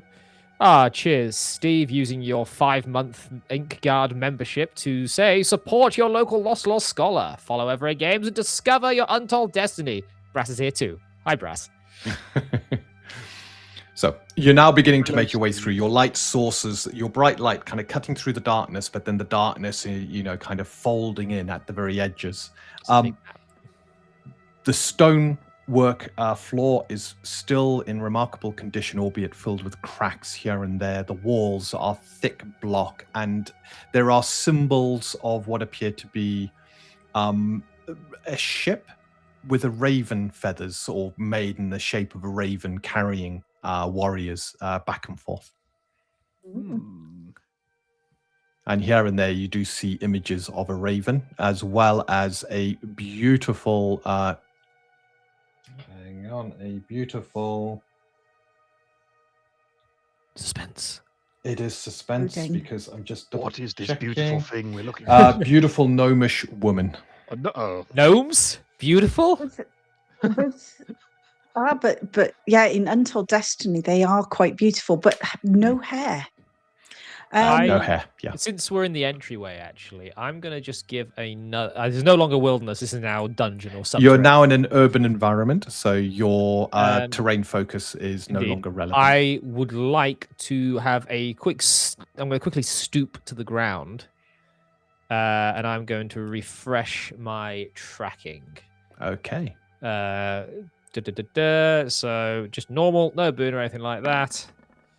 That is a 16. I'm going to sort of shake my head and I'm going to say, I'm not used to tracking over stone, but the footprints and tracks on the other side of the entryway can only mean they came through here. Yeah. Looking at the symbolism, the raven, looking at what I can see on the walls, is there anything from the books that I've read in the past that this conjures images of? No. Well, it could be any number of things, really. But no, that was the history check you made earlier. You couldn't recall anything. You can make some notes and, get to a library, Later. do a bit of research. Yep. It's very interesting. Okay, so you're moving as far as the light can go. So, well, I'm keeping a couple feet back from the edge. Yeah. So this is a little bit slow going, but there we go. So your light now begins to pierce the darkness ahead. This passageway just going on and on. Still no... Just at the edge of your light, you're beginning to see to the left and to the right that there is an archway.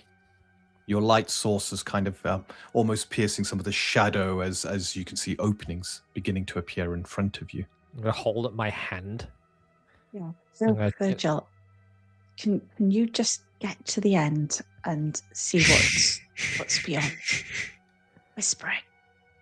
And I'm trying to strain to listen whilst also trying to get the wizard to shut up. Virgil. I'm going to give Saden a plaintive look. As you all become as quiet as you can, every now and then a clunk from the plated warrior. There is nothing to be heard here. It is utterly silent, but there is a chill and a natural coldness that seems to permeate the air. I don't like this, and I am going to attempt. I'm not going to hide in shadows, but for this, I do want to attempt to move silently. That's okay. I think that's going to be a success. That is a 20.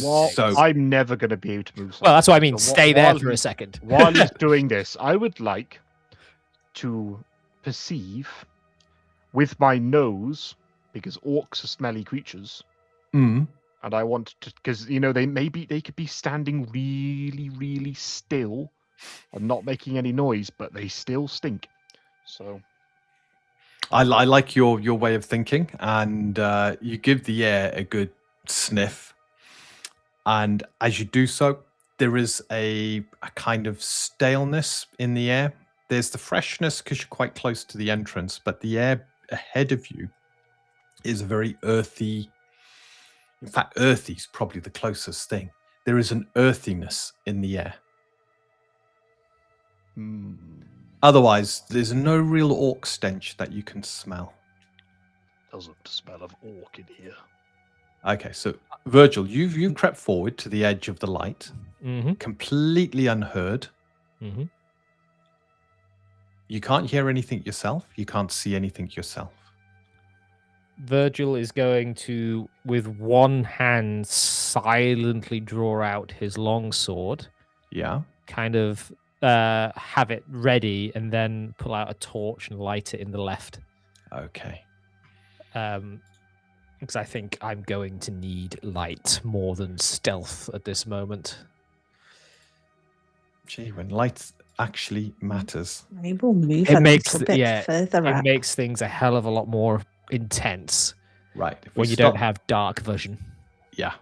So what I'm going to do is quickly reveal what your light is. I have to mark down a torch, don't I? Yes. If you just do the one torch, it'll probably be spent by the end of this. Yes. Okay, so... Oh, no, it's a lantern I have, sorry. Oh, it's a lantern. Which is attached to my belt. Did I say how big an area the lantern covered? It's shadow light 60 feet. 60 feet. That's brilliant. So they've got bright light. I'm going to do your light slightly differently I get because 8 it is shadow light. One. So I'm going to... And this attaches to my belt, my adventurer's belt. Yeah. So you've now fastened it to your belt and you can see that far. But this is all shadowy light. So outside of their bright light... It's better than nothing. It is a lot better than nothing. So you're now seeing down to there, and I'll just reveal that above. There is an antechamber to our north, he says, whispering back. Doors to our south. One on the eastern wall, one on the western wall, and a large on the southern. I don't see any traps or anything. You're not seeing anything untoward. The way I deal with traps and stuff like that, typically just before you trigger the trap or in a position to see it, I'll get you to make a roll rather than just doing lots of rolls. I'm going to sort of step forward and sort of motion them to follow me with their brighter lights. So the shadowy light illuminates the area ahead of you. This passage continues on into darkness. Probably once a magnificent highway through the mountain cliff. To the south, you can see passageway with massive massive stone doors. The doors themselves having the emblem of this woman with the raven. And then to the north, 2 very ornate carved pillars. And then there is this raven boat, but as an altar. So it's pride a place at the far end. You can see bits of rubble lying about the place, probably pews that once adorned this small temple. I may not have grown up in my homeland, but I get the distinct impression of a goddess of death. I've never heard of this one. No, I haven't either. I'm going to do some research, though. When we get back to civilization, it's fascinating. If we get back. No, when? When, Virgil? When? I'm going to keep an eye down here and down there while those two fascinate themselves. In the moments of quiet, it is unnaturally silent here. So, Saden, you move into the temple, your armor clanking and echoing through this. It's a largish. Virgil is visibly flinching with every clank. But it echoes around the place. And as you approach, you can see this old altar. It's worn and a lot of the details rubbed with age. There's nothing here. Parts of it are broken and snapped off. Nothing of value, nothing of religious significance that you can see, other than the destruction of age. I will be drawing my scimitar. Okay. I'm feeling nervous. Yeah. Nothing of importance in this temple. No. Your sword just flickers with flame, and in fact, your light, because you're using your sword's light, aren't you? Yeah. So I'm going to change yours to shadow. I'm light. And you're using light. Well, the sergeant did say this place was looted, so I think he was right. What about that these at least. doors? I don't like leaving things behind me that are unexplored. It just feels wrong. It just feels dangerous. Well, the fact that these the doors don't look open, do they? They're all closed. No, they're all shut. Yeah. The fact that they're all shut is concerning, because if this place was simply looted and left by robbers, they wouldn't have gone through the courtesy of closing every door behind them. Well, in that case, after you, Saden, why don't you give them an open? Let's have a look what's beyond them. Very well. If we've got to find this orc, the sooner we move, the better. I'm still looking that way. And nowhere, if you go, anywhere that he goes in that corridor, he'll be covered. Okay, so if he stumbles into a trap, there's a chance you will be alerted to trouble. Saden, you move up to the stone door. You can see that it is it's closed, but it doesn't look locked. It's kind of hanging, almost slightly ajar within its opening. Is it kickable? I thought it was a door. You want to kick it? Maybe I just give it a good old. It opens into the room shove. itself. With sword drawn in case anything tries to leap at me. Okay. As you open it, your light floods into the room, the far side of the room in shadow and darkness. This looks like it was once a kind of bunk area. There are stone cots about the walls and within the room, but they are broken and shattered in places. There are the remains of bits of wood here and there, and you can see corroded metal littered about the place, the remains of whatever used to be in this room, but age has absolutely ravaged everything here. There is nothing else in this room other than the dust and cobwebs that cling to this place. It doesn't feel as cold down here as it does within the passageway. Clear, though it's a bit warmer.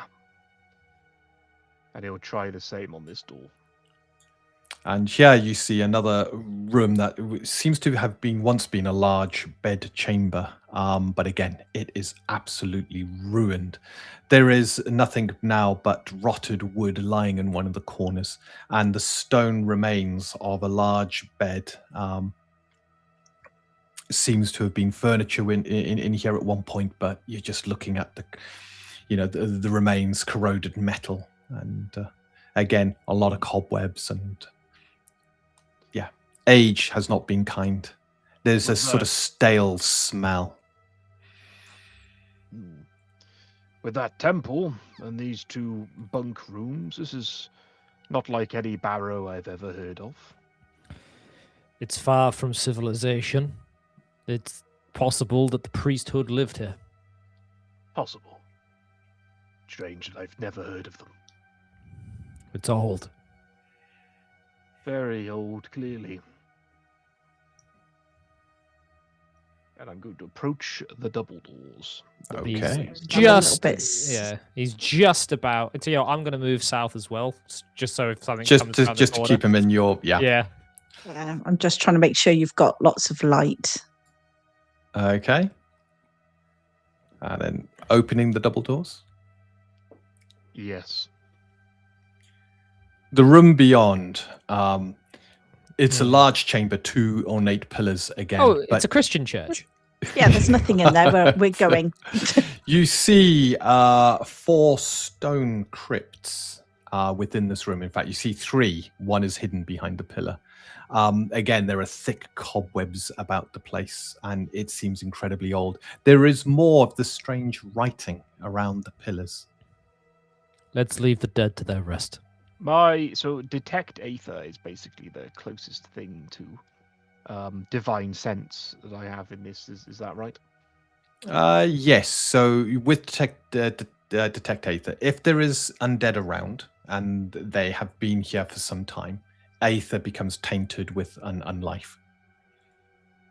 Yeah, it can be hidden, so vampires can walk openly amongst people so long as they suppress their powers and stuff like that. But where you got undead with powers, and it taints the aether. I will. I'm walking attempt round to with it up aether. constantly. Yeah. I'm walking round with it constantly. So The aether here is normal.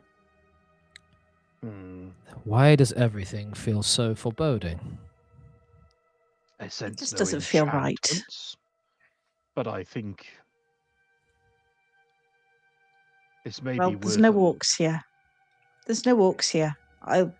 As far as I'm concerned, we're after the gnome. We're after the orcs. Shut the doors. Whatever it is not coming behind us by the looks of it. I don't think there's anything in there, is there? Even if there was, we should not be looting the dead. You're not going to get an argument from me.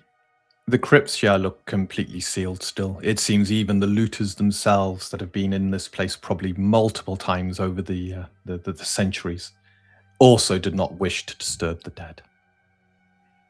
He's going to close the door. Okay. If there are other creatures than orcs in here, we'll deal with them on the way out. Agreed. There are fouler things in the dark. Than orcs. Have an inspiration. Oh, thanks. Really good. There's no inspiration in Untold Destiny. Well, Jack can hand out his inspiration. Yeah, that's it's a meme. absolutely Yeah, fine. that's It true. could be his fate points. That's what you can do. No. Can I do that? Can What? I donate a fate point to Saden? No. That's why, as a group, if you get your group legend up, meaning you work together well as a group, you get your threat tokens. Threat tokens can be used as fate points. And that can be used on anyone, as long as the party agree. So you're back in the main corridor. This coldness permeates. So at this point, Ava and Saden, could you make a... It's going to be our Aether theory skill test, please. Yes, there it is. Steve, I will take your powers off you. Oh, look at that. Scraped it. So, I'm rocking my ether theory. Ava, as you return, you're beginning to move on. Your bright light is now beginning to touch upon Aether that is clearly tainted. And There as it is. it begins to move around, this is where the cold is emanating. It is incredibly clear. You're looking at necromantic magic, forbidden magic. Of course we are. What you're looking There at is yeah. no more. It's less than 24 hours old. This is fresh magic. Guys, I hate to tell you this, but the air is permeated with necromantic magic, but it's been here a mere 24 hours. It's not ancient. This is new. This is the elf that is traveling with them, which means, logically, their numbers are no longer merely 20. But There how could do be we know dozens of that? them. Have you ever seen an orc casting magic? No. Well, it's strange that there is clearly necromancy afoot, but not in the direction of those sarcophagi. Perhaps Tells whichever me- goddess looks over this place protects them still. We can pray on that. Or they But were in either a way- rush. I think we need to find out what's going on. We need to find out fast. Let's pick up the pace.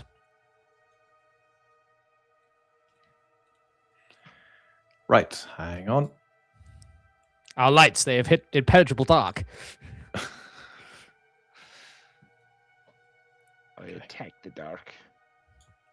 At this point, you're beginning to sense the Aether is now absolutely infused with necromantic magic. So you've now entered, you're feeling this chill and cold. There is Am I feeling this as incredible well? necromancy in the air. As you move forward, I'm going to stop you all. Stop moving. Stop! Halt! Decease! Desist!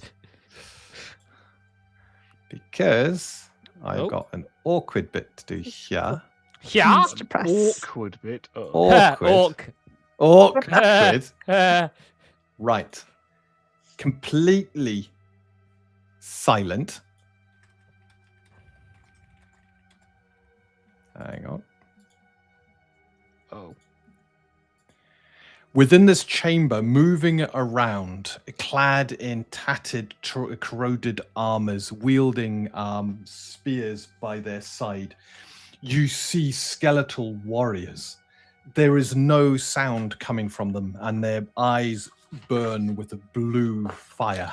Are they're moving around, but there's no sound? Yeah, so undead do not, they're completely silent. Undead are always absolutely silent within Untold Destiny. So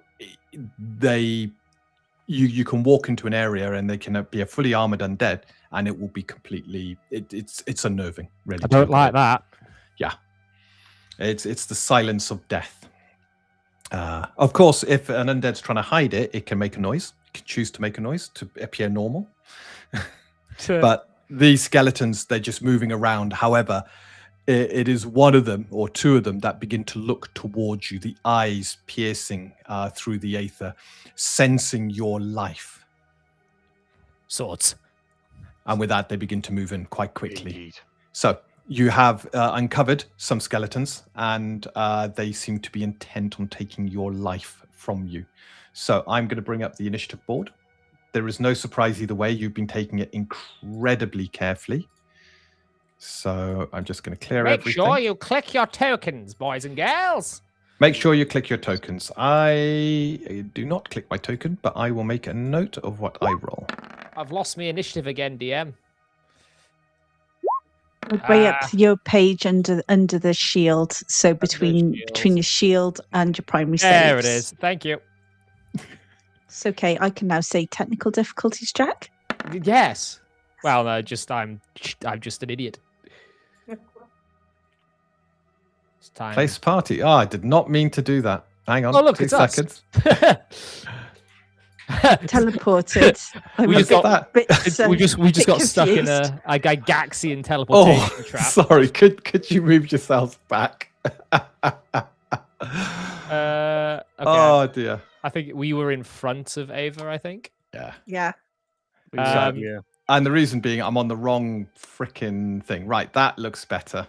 So I am fighting shield and sword. I've got a leather shield I'm going to take off my back. Wow, cat.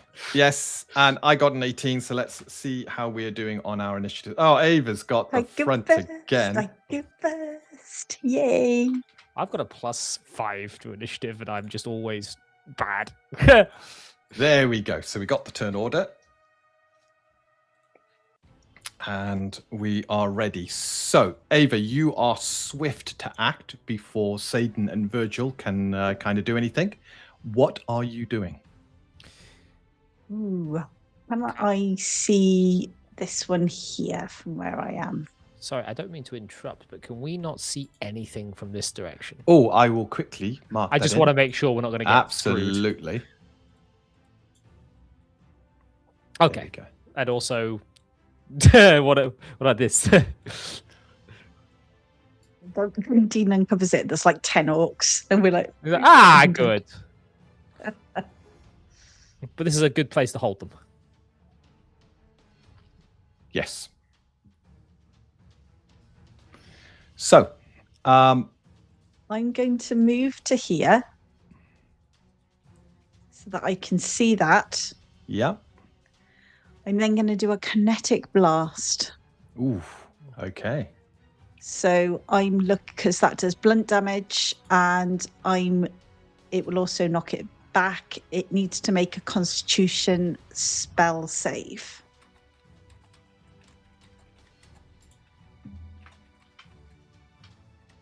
So this is its saving throw. Oh, it just managed to make it.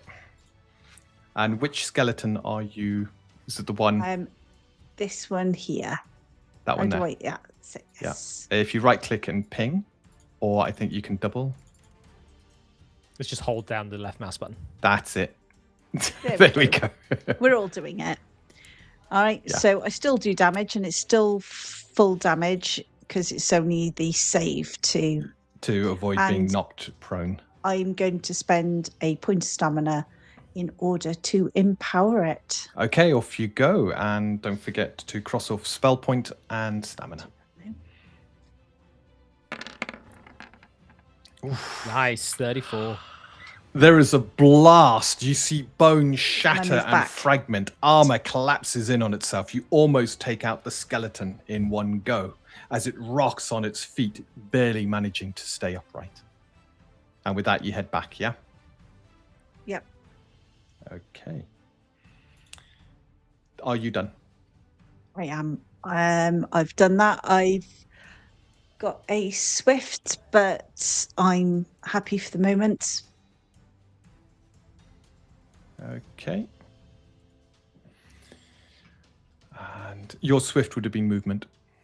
Right, my swift would be movement. That is quite right. So I haven't got a swift, so I've done everything I can.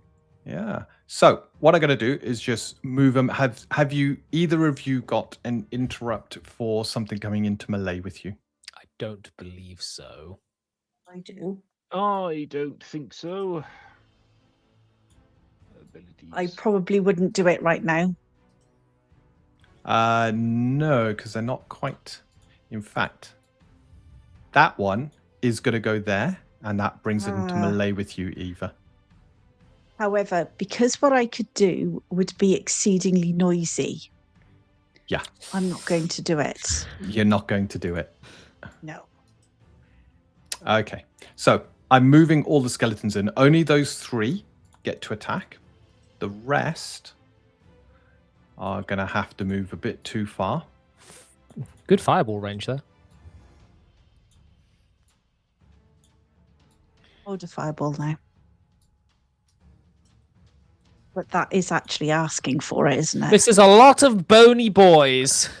They're definitely begging for a fireball, aren't they? Right. Ava, the one in front of you lunges forward and attacks. And that is going you. to dodge. So I've got a 16. Yay, 16.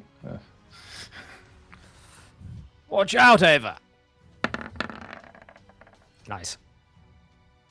And yeah, you easily, again, cross off the stamina, but you easily manage to dodge away from the spear that thrusts towards you.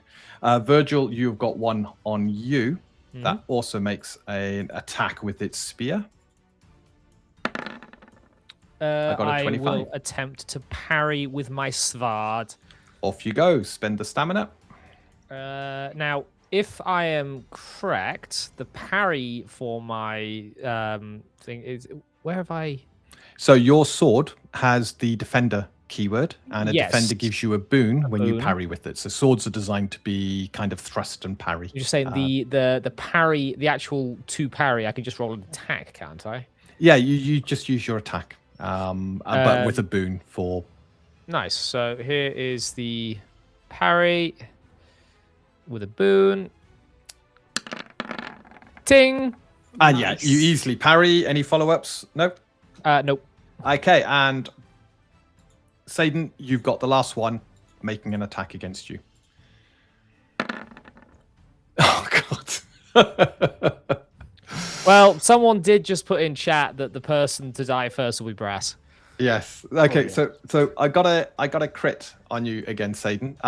You've only got a bane if you make an armor brace. Yes. Okay, then I'll do that.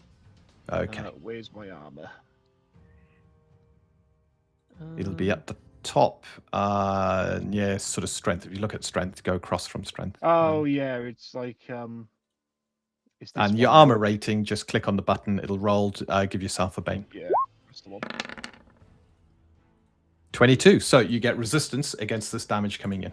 Nice. And I got 1d10 for the crit. So you take half of 23. 11. All right then.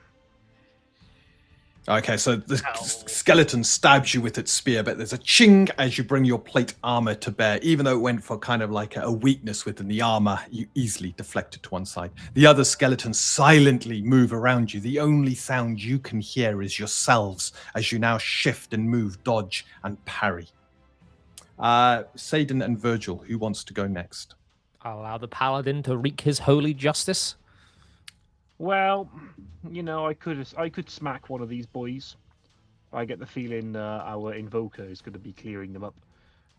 I'm going to do a holy strike on the one directly in front of me. Okay. One of these. One of those. Noise. 23s. Oh my gosh. That is... So it's going to attempt to do a parry. Just going to turn Brass up a bit.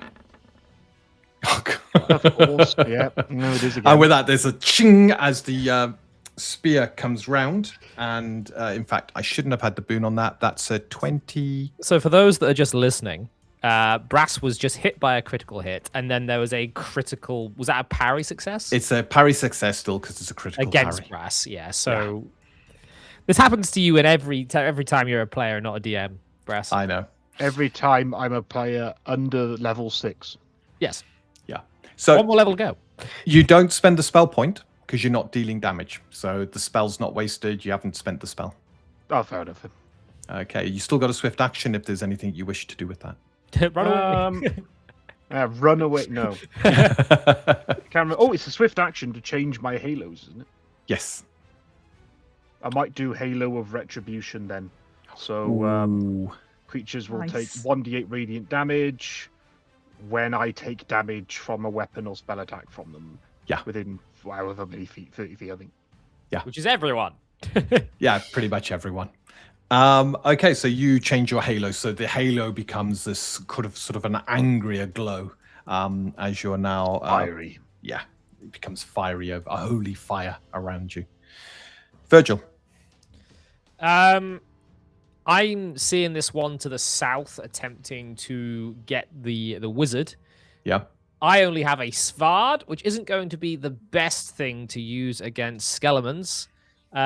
Virgil doesn't have much experience fighting undead. He's usually fighting foes of flesh and blood. So he is just going to try his damnedest. I'm going to use a point of stamina to put all of my marks on him. Okay. And I am going to attempt to screw him. Now, I get a boon against the marked target, don't I?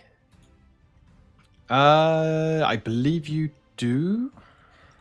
I do apologize for continuing to ask these questions. I'm still getting used to the class.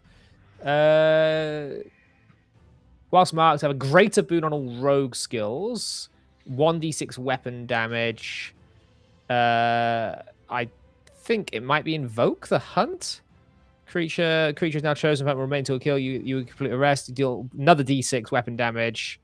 No, it's no boon. It's just extra damage. That's right. No boon, but you can, with both of them, you've got great tracking, and if they're close enough, you can pinpoint them immediately, even if they're invisible. Indeed. Okay. Right, so the one to the south then, Mr. DM, sir. That is a 28. Yeah, you're not using a two-hander, are you? Nope. Okay, so as your sword, I mean, it's on track. This is looking like a really good... I got a 19. It lands. The skeleton is unable to parry the blow. Right. Now I need to rules. Sorry, I'm still getting used to the way in which this is set up. That's fine. Damage. And I think you should have an entry there for fully marked. Yes, I do. Which should be that. So I do 23 points of slashing, but I'm going to guess... It's... I also have Vicious Weapon on, but I don't think these guys are going to bleed. They're not. So as your sword strikes, the thorns on the sword just skitter against the bone, and you kind of slide in between some ribs. It's nowhere near as effective as you would have liked, but you've still dealt some damage to the skeleton. So they are indeed resistant to your slashing damage, and they don't bleed. So with all this, you're going to hear Virgil grunt and go, I am unused to these foes. Okay. And we're at the end of round 1. So as we go into the start of round 2, no durations to expire. Are there any abilities, anything to trigger from you lot for start of the round? Don't believe so. No. So let's go straight in. Ava, it is over to you. So you got this one skeleton, obviously bearing on you. It's taken a blast from your kinetic energy, and Virgil's kind of slammed into it with his sword. We are just all so close. There is just nothing that I could do so many things, but it's gonna have to be It's everyone. I was just double checking. It's everyone. It's going to be fireball and it's going to be empowered. We've had one fireball, yes. What about second fireball? There will be second fireball if anyone's still standing. Yeah, because you do have the threat token. Exactly. So we'll wait to see if they're still standing first. Right. Let's do the So- damage on the first fireball.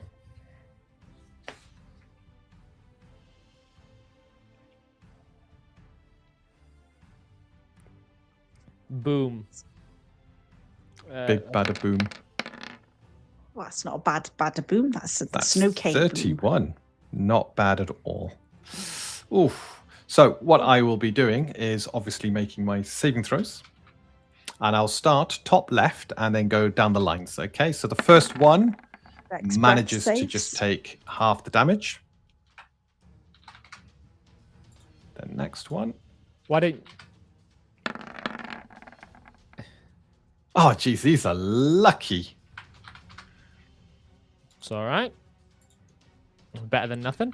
Yeah. Nice. Oh, that's a fail. So that's a full 31. Explosion of flames. I'm just checking. Can you see? Yeah, you can see the health bars on these. Good. Yes. I like my macros. Makes things a lot quicker. Oh, that one's made it.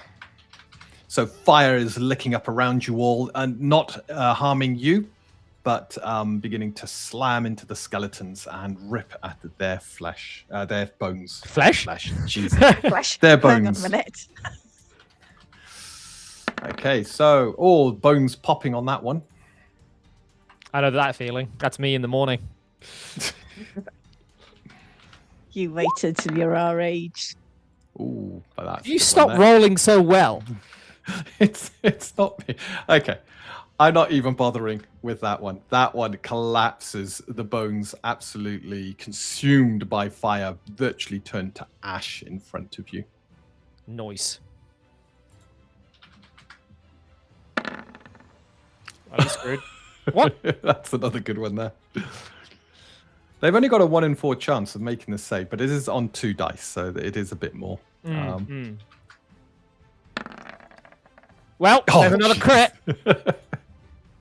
At least we're getting rid of them now. And I the don't final know one. about that. I've seen Dean crit everything always. Wow. And most of those skeletons succeeded.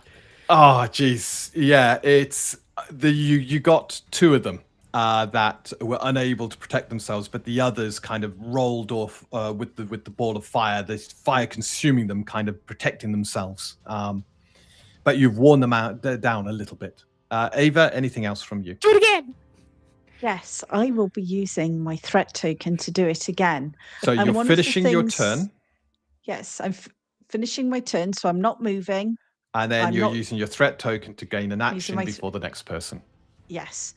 Okay. But for Virgil and Brass, all of this flame is licking up around them, but it's almost as if it just rolls over them without touching them. It does not even singe a hair on their head as I do it again. Nice. Let's have damage first, and then I'll go through the saves again. It will also be, I'm also spending some stamina to empower this as well. Okay, so cross it all off. And don't forget your spell points as well. Yeah. So it's only 25 this time. You rolled a 1 and a 2 on your empowerment dice.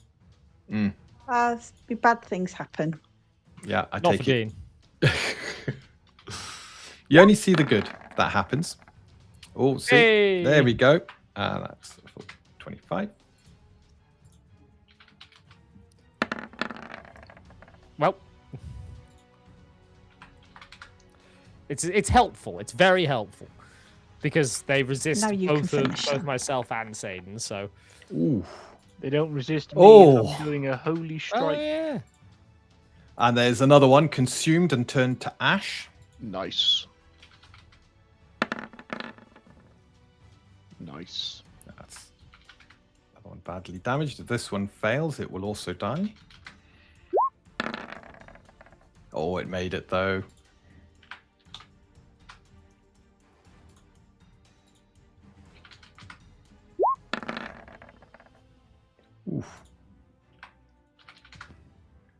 And we're almost done.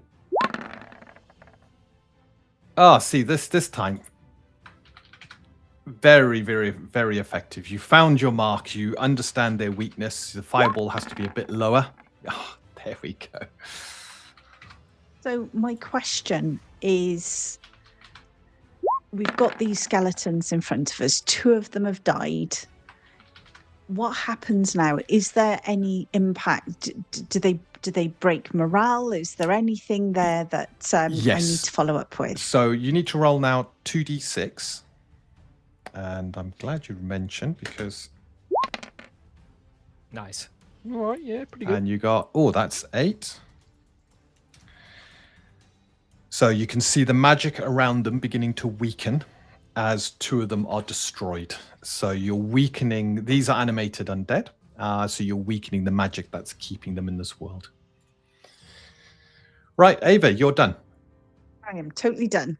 Okay, so it's now to the Finish skeletons. them. I am going to delete the ones that are now dust. So we got room, and they are really not happy.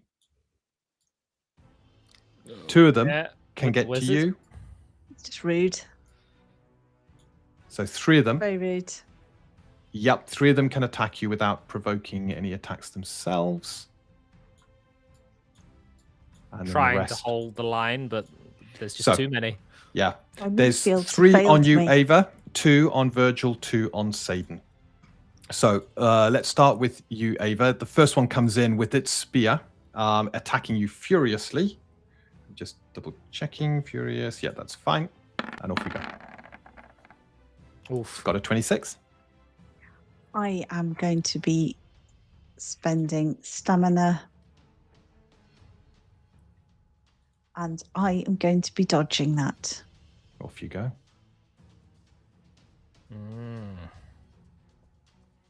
26 or higher. This is a bit dicey. Oh, fucking crit! Give yourself the stamina back. Yep, that you get the stamina refunded, and the next one now moves in.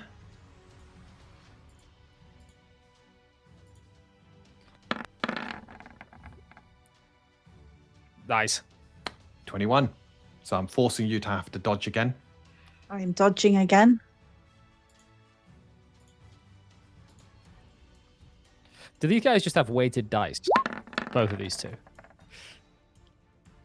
And that is on the nose. You just managed to avoid that one. The spear meeting, just kind of rushing through your clothing, but not managing to hit you.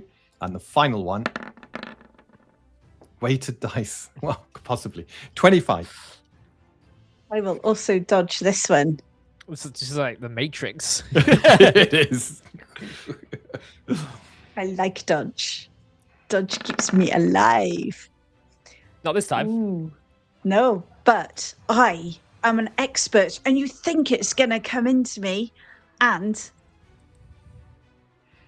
Oh, You're spending the point of stamina? I am going to spend a point of stamina. Hang on, I'm just double checking what dice it is. 1d6. Don't roll a 1. So I'm down to 4 stamina. I'm getting tired. Ew, it didn't hit the return. This is like that. Again. What's that anime with Vikings and the guy that dodges everything? Oh no, no. So you're 24 on your dodge. So it is still a hit. And unless anybody can do anything, I'm about to roll damage. Do you have a fate point? I'm going to... Yes, I do. I do have a fate point. Remember, hit points are a resource to be spent. Yeah, is it worth doing it now, though? I'm not going to spend my 1 fate point on something that's just a bit of damage when I can brace. Okay, so we have got 15 damage, piercing damage coming in. You're looking to brace? Make a armor test, brace test. And spend a point of stamina to do it. Just so burning through stamina. Now. Yeah. So I'm still doing 15 damage to you. It's fine. It might be Ava that dies first. Yes, because once she's out of stamina, that's it. I'm going to be hitting more than likely all the time, and you get some good damage rolls. That's it. She's done. Okay, so Ava, That's you're what done. these guys are for. They're there now to kill everything so they can't hit me. Right. Yeah. And Saden, I think I got 3 on you by my calculations. Yeah, actually. I think you have. Yeah, In the so court let's get the first one done. So the first one comes in. Its spear slams towards you with a 23. I will attempt to parry Off you go. with It's only a 23. Oh, easily. Hey. And with that, your great sword comes round and does. Oh, you say easily. You've succeeded by 1. Success is a success. I Don't am forget gonna to keep. spend Oh yeah. a point of stamina. Stop! No, I'm going to do it. what And stamina? no, it's not stamina. Sorry, spell point. I am going to I am going to hamper foe. On the next one. Yeah. Okay. Put the stamina back. Cross off a spell point. Nice. Yeah. Okay, so it's a 17, but you roll your hamper dice and subtract that from my 17. Hamper is a d6, isn't it? Just gives it Yeah. a bane, doesn't it? No. No. It's a dice that's taken off. So if it's got a bane and stuff, hamper foe adds to that. Adds so to it, right? yeah, 12 Well, on you, Saden. I will parry that as well. You hope. Yep, think a I nice can easy possibly parry, parry. and then the third and final one. So this is just costing you stamina. As you can see, you're just going to be worn down. Ting, ting, ting, ting, ting. And the final one. So are you hamper foeing again, Ava? I got a 26.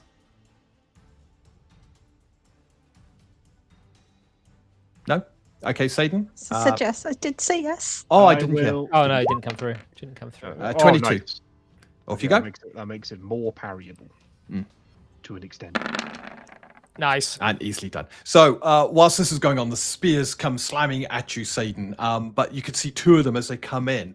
Magic seems to suddenly buff against one of them, knocking the spear to one side. And then there's another blast of magic that knocks the other skeleton slightly off target, allowing you to parry them easily. Leaving now, Virgil, you with 2 of them coming in and slashing thanks, Ava. towards you. I will attempt to parry. This will have a boon. Yep, ting. Oh, easily. Very easily with that. And the second and final. Again, I will attempt to parry with a boon as I swing the sword back around. Natural 20, get the stamina back. Absolutely. You're just, easily keeping these at bay. And that is the It's- skeletons done. From the fight that we have had where I was mainly using my bow to this fight, it's very obvious that Virgil is a master swordsman, more so than he is an archer. Yeah. Definitely. Expert Saden blade work. and Virgil. Who wants to go next? Oh, you rolled high, Brass. You go for it. So out of gratitude for saving me with her spells, I will attack the one attacking Eva. Good. Just a question. Does he have to be damaged for his halo to do damage? Yes. Okay. He has to take damage for the halo to trigger.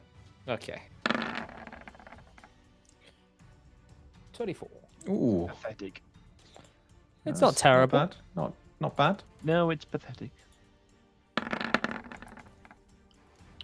Oh, 24 as well. The skeleton brings its spear round and just catches your great sword. I thought pulling the it off. status quo was the other way around in this Yeah, game. you haven't hit. Ah, well, okay. Yeah, you're trying to hit. The status quo is the skeleton's not been hit. And that's why it just needs to equal. And in a tie, you just don't hit because you're not currently hitting. Come on, Brass. Next Come time. on. Next time. Your rolls can't be terrible forever. I got to be honest. I think you need to write. To My rolls support. aren't the terrible ones, actually. It should be Dean's is easier. amazing. Yeah, They're yeah. just crit twice, I know. always rolling higher. Okay. Anything else, Saden? No, that's about it. Yep. Okay. Virgil. I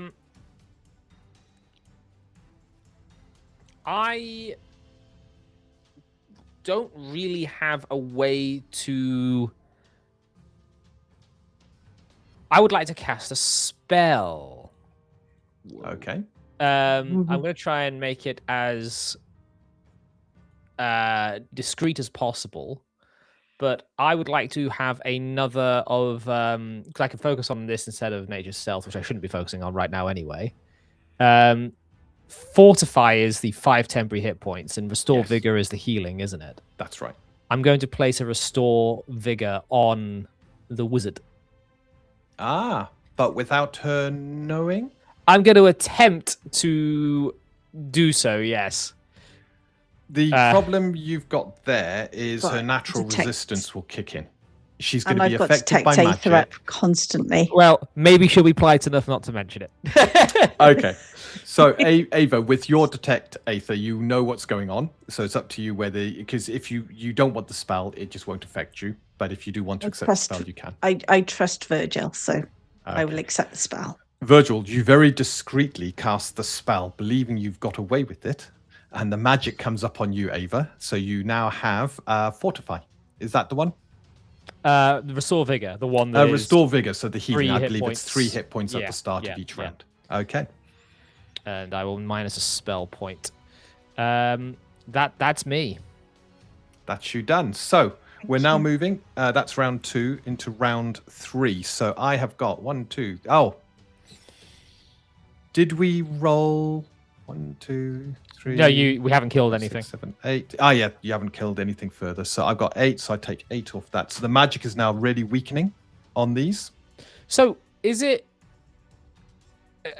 correct to say sometimes it's best to leave enemies on there because you have to have an upkeep for the amount of enemies on the board? Yes. So at the start of the round, every opponent I have on the board is 1 stamina, 1 morale off their pool. Okay, so it sometimes is better to leave more enemies alive. It depends on your d6. So the skeletons come in with 4 morale each. Okay. So I started this encounter with 40 morale. Okay. At the beginning of round 2, I crossed off 10 of them because all 10 were still there. Okay. And at the beginning of round 3, I'm crossing off 8. However, you've already knocked that down by the d6, 2 d6s you rolled, which was 8. Okay, so it's a balancing. It's a balancing thing. If you get lucky with your d6s, you're going to take their morale pools down faster. Because they're always worth 1 per round, but you can make them worth more with a d6. Yes, okay. Absolutely. Yeah. Right, round 3. Ava. Well, first of all, don't I get another 3 points back at the beginning of the round? Yeah, we're in the start of the round. So that puts me up to 52. And now it's your turn. And now it's my turn. I do believe that a fireball is indeed called for. It's always fireball. Nothing but fireball. Just cast fireball. And I'm going to empower it because I want to kill them. Yep. Before they kill me. So again, taking advantage of the fact that this group is closed, they're all around you. You're an invoker, so you can use fireballs perfectly in this position. I'd also forgotten, because I did fireball before, wouldn't they have had burning at the beginning? Ah, yes, of the turn? we forgot the burning conditions, didn't we? So before I do that, I'm going to roll my d12s, if I may. Right, let's start with, because that one definitely failed. Only 2 failed in total, I believe. On the second one, a lot failed. Oh. Yeah, the second fireball. Any that are on 14. In fact, all of the rest are burning. I failed loads on the second one. So they all on fire? They're all on fire. If you fail your saving throw versus fireball. So I'm going to say, do you want to... Are you rolling a d12 per skeleton that's on fire? That's typically how you do it. So could I have another d12, please? So the fire is licking up and then going out on these skeletons. Oh! Next one. And the next one. 12s. I don't think we've done the one at the very top, just above Saden. It passed both its saves. Ah, right. And I don't there we think go. let's Done. succeed. I don't think. Yeah, I think we might be ending it with this fireball.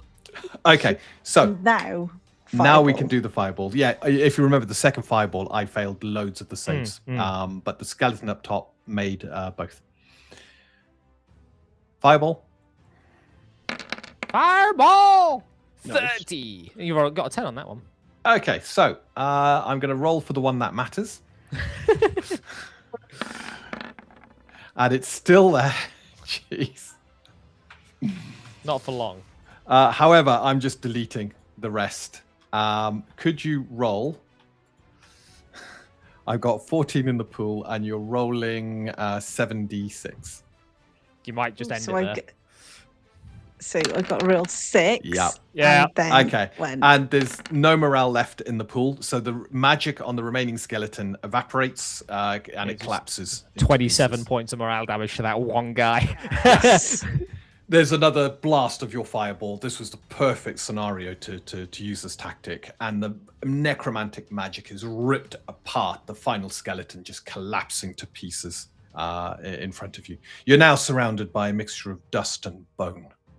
Bits of corroded armor and spears lie around. I'm glad you're on our side, wizard. I have to admit, that was most satisfying. Are you all okay? I'm going to quietly let the magic on believe her so. drop, by the way. Okay. And you can take a quick breather and get your stamina, hit points, and spell points back. So skeletons are 1 hit dice. Sounded like a lot of them, but that was 10 hit dice worth of creatures. And yeah. Well, And as you I look say, at that, I'd almost run out of spell points. Yeah. And almost run out of stamina on that. we're not really set up for that foe. Hopefully, that will be the end of the skeletons. Hope so. Well, we'll have to double check, won't we?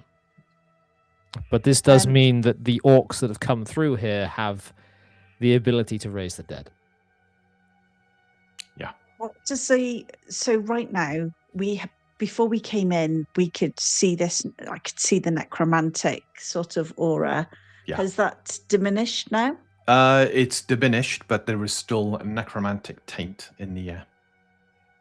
You can Still only detect it necromantic. because it is so fresh. Yeah, there's still a necromantic taint in the air, so we need to be careful.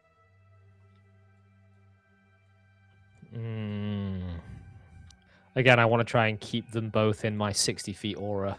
Yeah. Which conveniently is also the aura of my lamp. I open the door. The door opens to reveal what was once a storeroom. There are stone benches and shelves about the place, but there is nothing here that seems to be of any value. Again, it is just old with a lot of cobwebs and dust everywhere. Nothing of interest in there.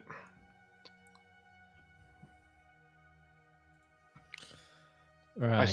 I note that there's stairs leading down in the other room, but we're Yep. And you haven't fully Leaning- explored the room behind, but are you looking to clear this middle corridor first? Yes, I think that is the idea from where we stood. Okay.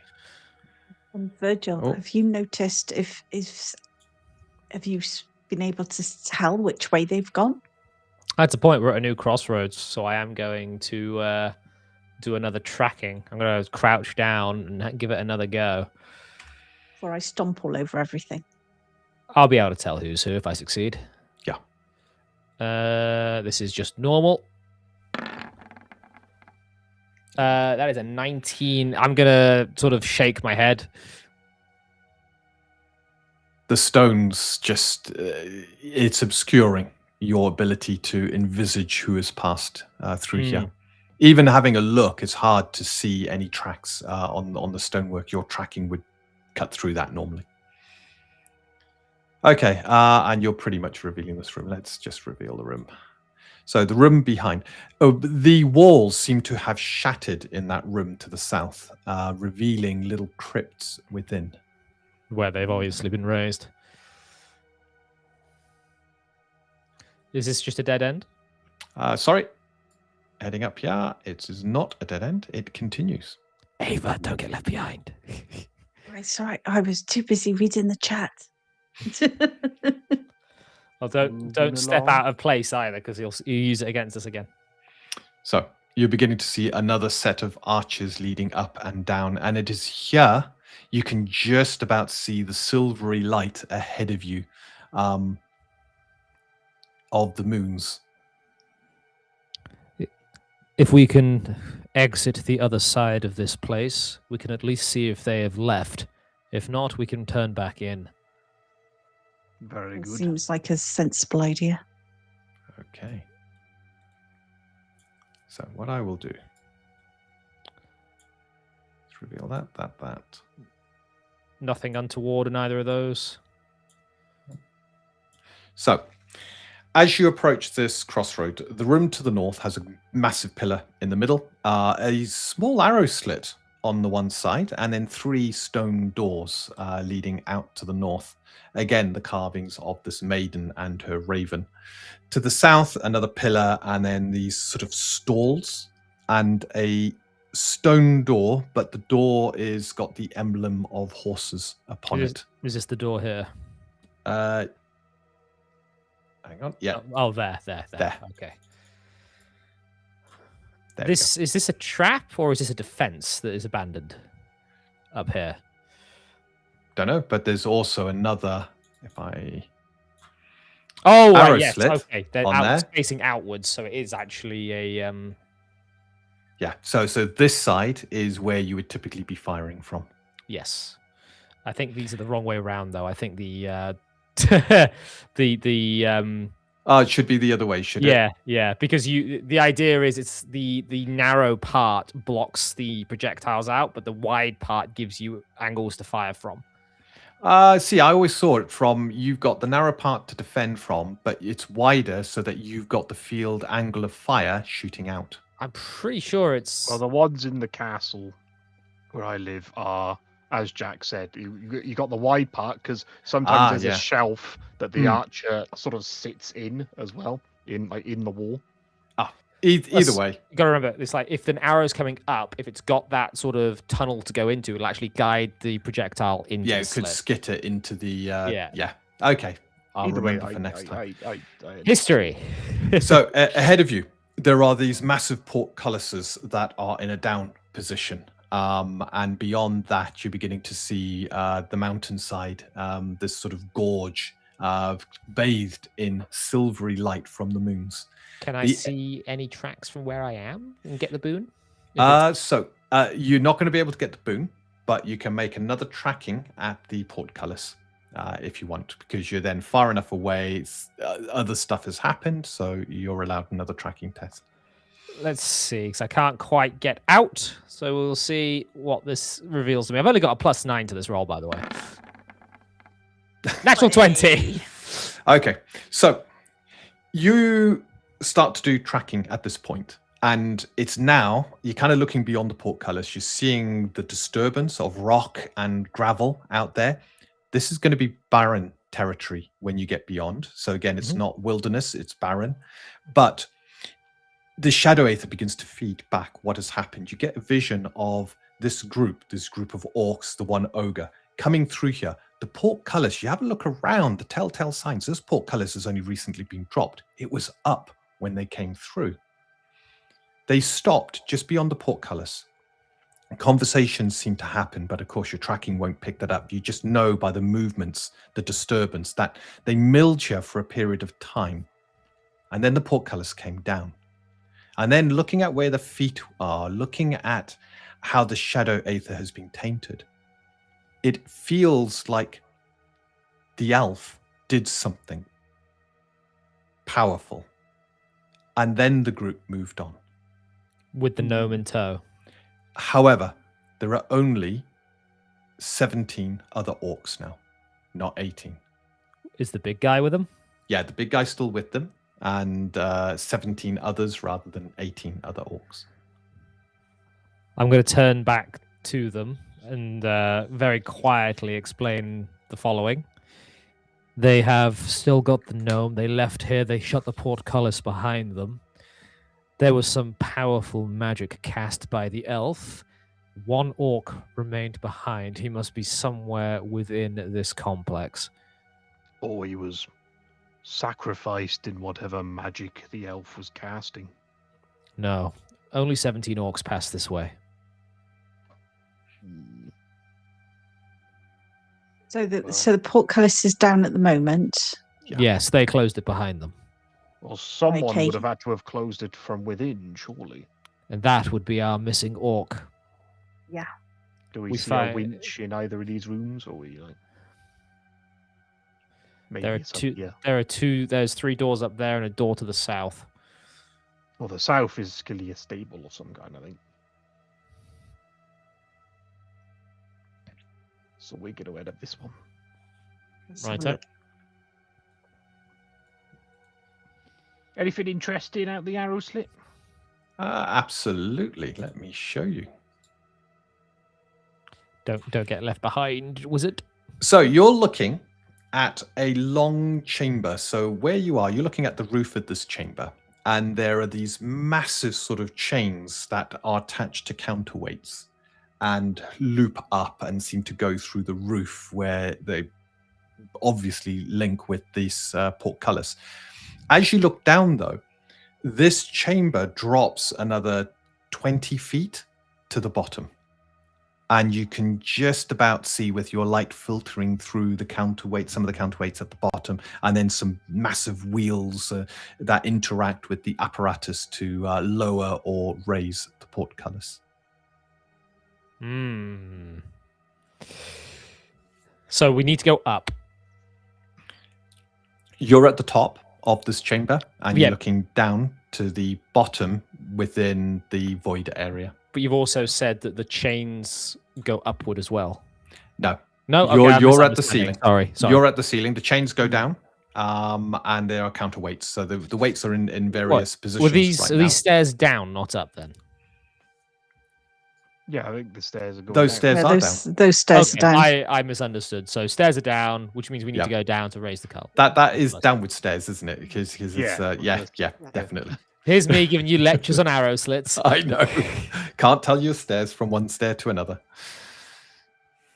Well, we're going to have a little gander at these doors anyway, but I get the feeling that the winch is downstairs. Okay, one by one, you go through the doors. These seem to have been small rest areas at one point, but again, completely looted. Bits of rubble and stone, lots of broken stuff about the place. Was it the lavatories? It looks like one of them potentially could have been. Yes. Before we leave to go and investigate the other one, can we get like a detect Aether over here, just to see what the elf did? I was about to say, actually, Ava, the aura of necromancy seems to have come from just beyond the portcullis, but is fading. It's you're here quick enough to notice this was the origin point. So you're telling me this elf just snapped his fucking fingers and the entire tomb behind him raised up? Huh? Maybe not snapped his fingers, Look, but he's probably certainly just something a happened. common bandit. Nothing to worry about. Just a By the level looks of 1 it, necromancy spell. This, by the looks of it, this particular elf needs to follow your one-eyed orc into death for necromantic magic to draw upon that. It is evil beyond evil. I do not know anybody who would ever even dream of doing something like this. Haven't they learned anything? You do not raise the dead. Well, That there magic are is banned for a reason. power-hungry, magic-twisted wizards, sorcerers in the world. But, well, I won't lecture you, Eva. You are one of the good sort. I can't believe that anyone would actually utilize, would want to even the thought of what that magic would It feel grants like. them power, and power is what a lot of people seek when they follow the path of magic. I would suggest that if the orc that remains is still alive and able to speak, we torture some information out of the beast. I'll leave that one up to you, because torturing, not really my suit. I might just cleave his head from his shoulders the moment I lay eyes on him. We can't do anything until we find him. Let's move. We're running out of time. Whatever's happening with this gnome is happening fast. Indeed. The more time we spend here, the more time Alistair has to be killed.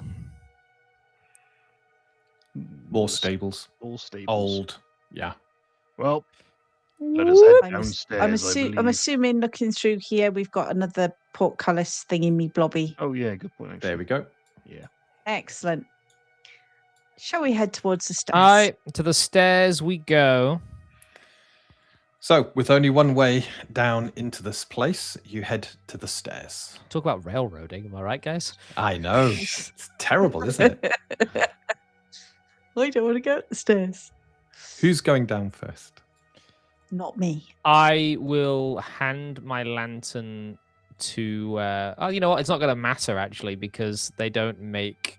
They don't make noise, so there's no point in me going down alone invisibly. So we'll just go down and be guarded about it, I suppose. Yeah. I suppose the guy with the biggest armor should go first. Right, I will. I'll stay close to him though, just in case there's any traps. Not that my armor's done all that much, to be honest, so far. Wait a minute, why is everybody gone? Left you behind. Don't There we leave go. me behind. It might be scary. This is a little cramped for my taste, says the ranger that is used to the wilds. Well, at least if there are any more armies of skeletons, they won't be able to surround us and attack our fair lady. I like that. I like that a lot. Okay, so heading in, you begin to explore. So this passageway, you're now the symbolism on the walls has changed somewhat to symbols of reverence of warriors or nobles and lords laid to rest. Again, ravens stand atop the graves or the crypts. I sure hope that means that whatever's buried down here isn't heavily armed and armored. Well, I'm sure it will be. Let's have a gander around here. Okay, so I can reveal. And you can't really see much into the room from that point. However, there are two crumpled forms in the middle of this corridor. There's You mean here? cloth and cloaks. Yeah. What's the aether like here? You've still got strong permutations of necromancy oozing about the place. There's still necromancy, just it's not left this place.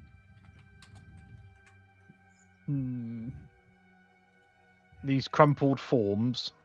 Yeah. So it looks like two bundles of so you got like a cloak, traveling garb, boots, but they seem to be sliced in places, almost cut through. You can see where there's a pool of old reddish dried blood about them. Are they skeletal? Not that you can see, but they do look incredibly old. But not as old as the rest of the place. No. I would like to approach and do a survival and see how long they've been lying there.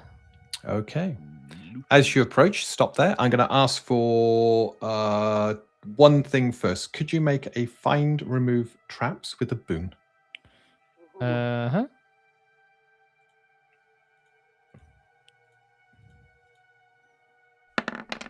Not my forte, especially in this environ. And now, could you make a uncanny senses? Much better at that. Yeah, I think you got a boon for that as well. Where's the boon coming on that? When you click, it'll be on the... Oh, no, was it why am I getting a boon? Why? Because depending on what you're up against, sometimes you get a bonus, sometimes you get a penalty. Right, hope. Yeah, it's whether it's easier to sense or not. 32. Okay, brilliant.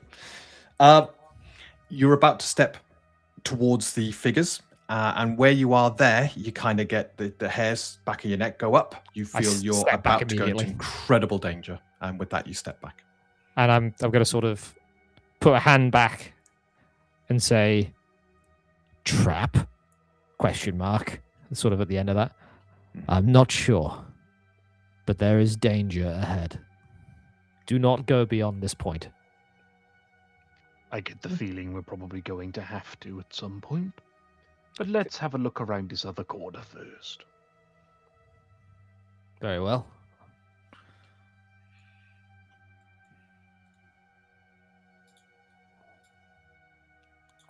I'm just going to check that my...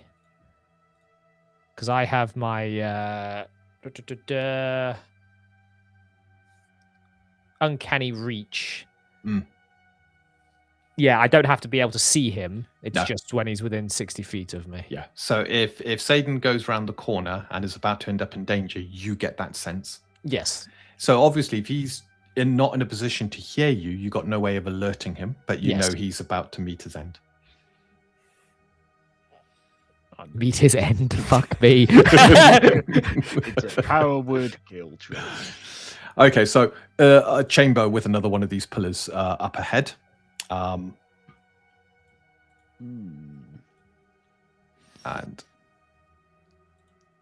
it looks...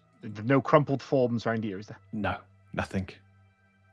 Again, very old. You got a lot of dust about the place, cobwebs, and you're kind of getting close enough. So again, you've got what appear to be shelves within the walls of this chamber, and these shelves seem to have names written in the strange language.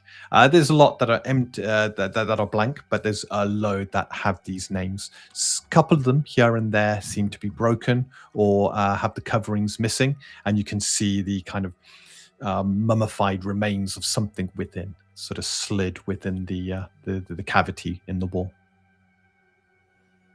Ava, does the necromancy feel strong in this area to you?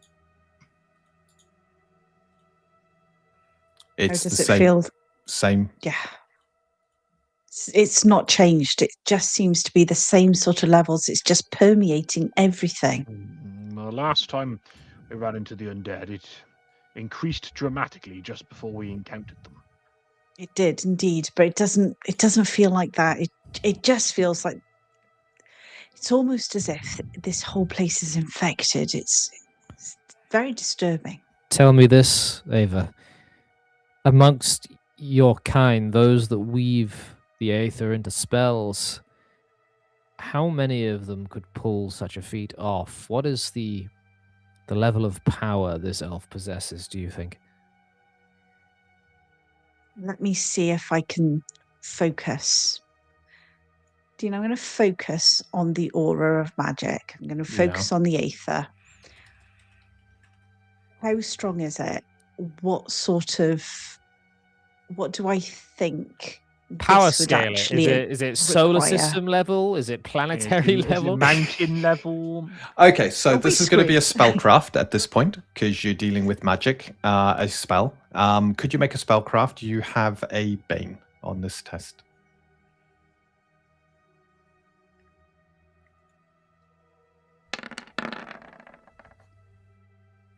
That won't stop you. So, focusing on the necromancy, it seems incredibly localized.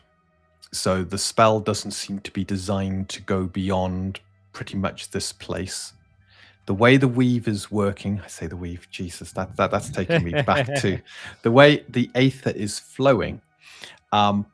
It's seeking out. You can now, I mean, you've got perfect thing here. You've got a chamber where you can see some of the mummified remains, and the way it's interacting, it's trying to seek, it's trying to bring spirits back to their bodies, to either animate them or to raise them as unliving. It's at this point you look behind, and there is a thread of tainted aether that seems to go behind you, sort of in this direction. And it's this one that seems quite strong, standing out now that you're beginning to get an idea of what you're looking for. Back to those bodies, you mean? And it's almost within the darkness that you see the glowing blue eyes first. Oh, A creature's claws come round, grabbing the side, and this thing kind of moves forward, looking towards you. It is a twisted, wretched form, wearing an apron of some kind, or a coat of some kind, with a necklace and a anklet of gold sort of glimmering, a ring on one hand. But its face is twisted and filled with anger. You feel this incredible cold coming from it. And indeed, where it has grabbed the side of the wall and it pulled itself around, you can see where the claws touch the wall, ice just begins to form across the wall itself. Swords. You are all quick to grab your weapons as this thing hisses towards you, the first sound you hear. And it just, with a wretchedness, howls at you. So, we're not going to run this combat now, but we're going to leave it here. To set the scene, you've already got the name of it. This is a barrow wight, so anybody with religion will understand that these things are incredibly powerful undead. Anyone that's read The Lord of the Rings would know that these things are... and it's taken from the lore of barrow wights. So this is going to be an elite fight. We're going to start with this fight in the next session. Gold circle. Yes, the creature has, to give you an idea of how difficult this fight is, 3 threat tokens, because there's 3 of you. It's got a further 3 threat tokens, because it is 3 hit dice above your average hit dice. I'm going to hide. So we're not going in that room, because I don't want to fight whatever's in that room as well as whatever that is. Yeah. Where this creature's come from, you're not too sure, but it doesn't look like one of the crumpled forms, then, does it? No, definitely not. Am I getting the same hair on the back of my neck standing up from when I move forward a little bit too much? No, you're not. How long has this been following us? Don't know. Yes, you do. Of course I know. I'm not going to tell you. Oh, that is terrifying. Look at it. Yeah. It's not nice. I can't be frightened. I'm a paladin. Yeah, you're going to be immune to fear. But as I said, where it's standing, you just got this ice forming underneath it. And this, for those of you who've got Detect Aether, there's this horrific necromantic or necrotic sort of aura that permeates around it. Well, okay, so we're going to leave it there. Yeah. I think it's a brilliant fight to start on. I don't want to rush it. It will be your first epic creature that you're fighting. That was a movement. Ava, put yourself back. I'm like, wait. And it gives something exciting for chat to look at the moment we start on the next session. Well, thank you very much. Yeah, thank you for the session. I really enjoyed that. I don't want to be eaten by a barrow wight. Leaving it on a bit of a cliffhanger, I'm no doubt you can all discuss your tactics between now and the next session. So, yes, we'll have to. There's one meat shield really there, another meat shield there, me really behind the meat shields. That's all I can do. Yes. Brass, can I ask a question? Yes. It's an ability you've got, but you might have forgotten it. Probably have. Your divine invocation as Lucia. Oh shit! I thought so. Yeah, I can't remember where I've written it somewhere in my sheet. That's fine. That'll be helpful for this fight, I hope. For the next 5 rounds, you invoke enemies take 1d10 radiant. Yeah, okay. I will be. We'll have to read our sheets. Pretend that I remembered that next session, Dean. So, and that's what I'm doing. I actually rewatched a video of yours Brass, about player responsibility today. Ooh, Yes. You need to log in early and read Vicious. your sheet. Yep. Okay, well, there's never been a point where I need this. Yeah, I wasn't going to remind you during the session. If you'd forgotten it, you've forgotten it. But I thought, let's remind you at the end. Because I've not used it yet. That's the thing. Because Lucia and Undead, she is great at dealing with Undead. Yeah. Well, you're the linchpin for this one. Hopefully this thing bleeds. It looks like it bleeds. To bleed. Yes, Just so tell me it bleeds. We to could kill give it. you an idea, it looks like it's got black blood flowing through it. So most undead, if they are flesh and blood, like this thing obviously is, it will bleed. So I've taken this kind of halfway house where unliving, the body needs blood, so they feast off the living to fuel their unlife and to keep them going. So they can be affected by poisons. Some are resistant, they can be bled, and so forth. If it Animated, bleeds. like your zombies and skeletons, typically can't. If it bleeds. Anyway, thank you very much for the session, guys. We actually have an outro now this time. That's something I didn't forget. So thank you all for coming. Do like the stream, do share the stream, do go and subscribe to the Brass Drake and to Everett Games. Follow them all on X. Links are down below. Thank you all very much for coming. Guys, have a lovely, lovely sleep. Good night. No, no. Right.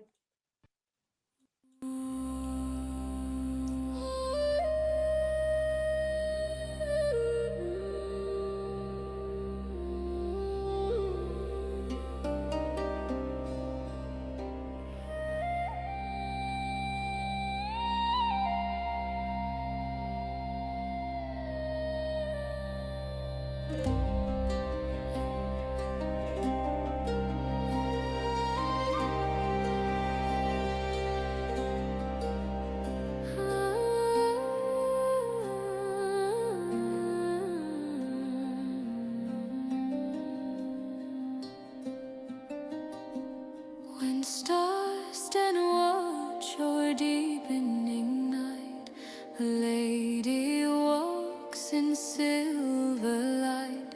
Eva, whose spells once cleaved the storm, now weaves a ward both sure and warm. Her beauty shines through toil and trial. Her power holds with steadfast guile. The flame burns steady, ne'er to fade. A beacon through the gloom arrayed. Thus they ride on the steadfast three, beneath the boughs of ancient tree, where shadows fall yet light holds sway, and watchful hearts await the day. By enduring star and kindled flame, they bear the road, yet speak the name of honor true and hope unbroken. Three guardians till the dawn is woken.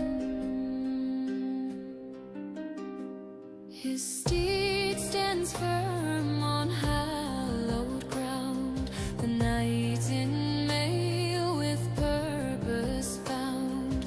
Saden still bright in Lucia's grace, whose lines of care illuminate his face. The mithril sword glows warm and ready, the fire within burns true and steady.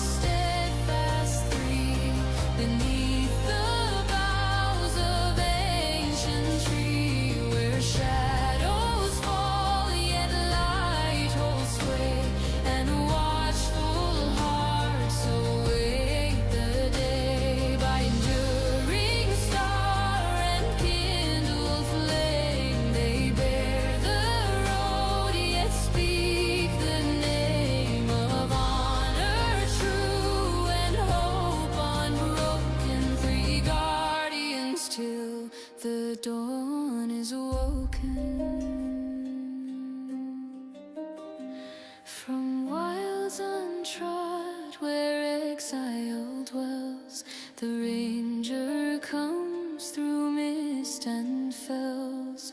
Virgil born to open sky, whose kin were scattered far and nigh. His footfall silent, sight far seeing, he reads the signs of hidden fleeing. A warden born of rootless ways, with steadfast heart through lengthening days. Yet deeper still the darkness coils, an elven lore from ancient toils, a tome whose pages none may read, bound to a scarred and wrathful breed.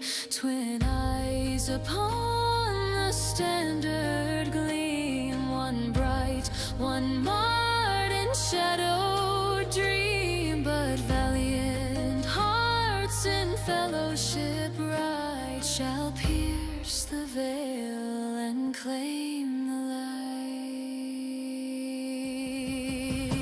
Thus they ride on the steadfast three, beneath the boughs of ancient tree, where shadows fall yet light holds sway, and watchful hearts await the day. By enduring star and kindled flame, they bear the road, yet speak the name of honor true and hope unbroken. Three guardians till the dawn is woken. Is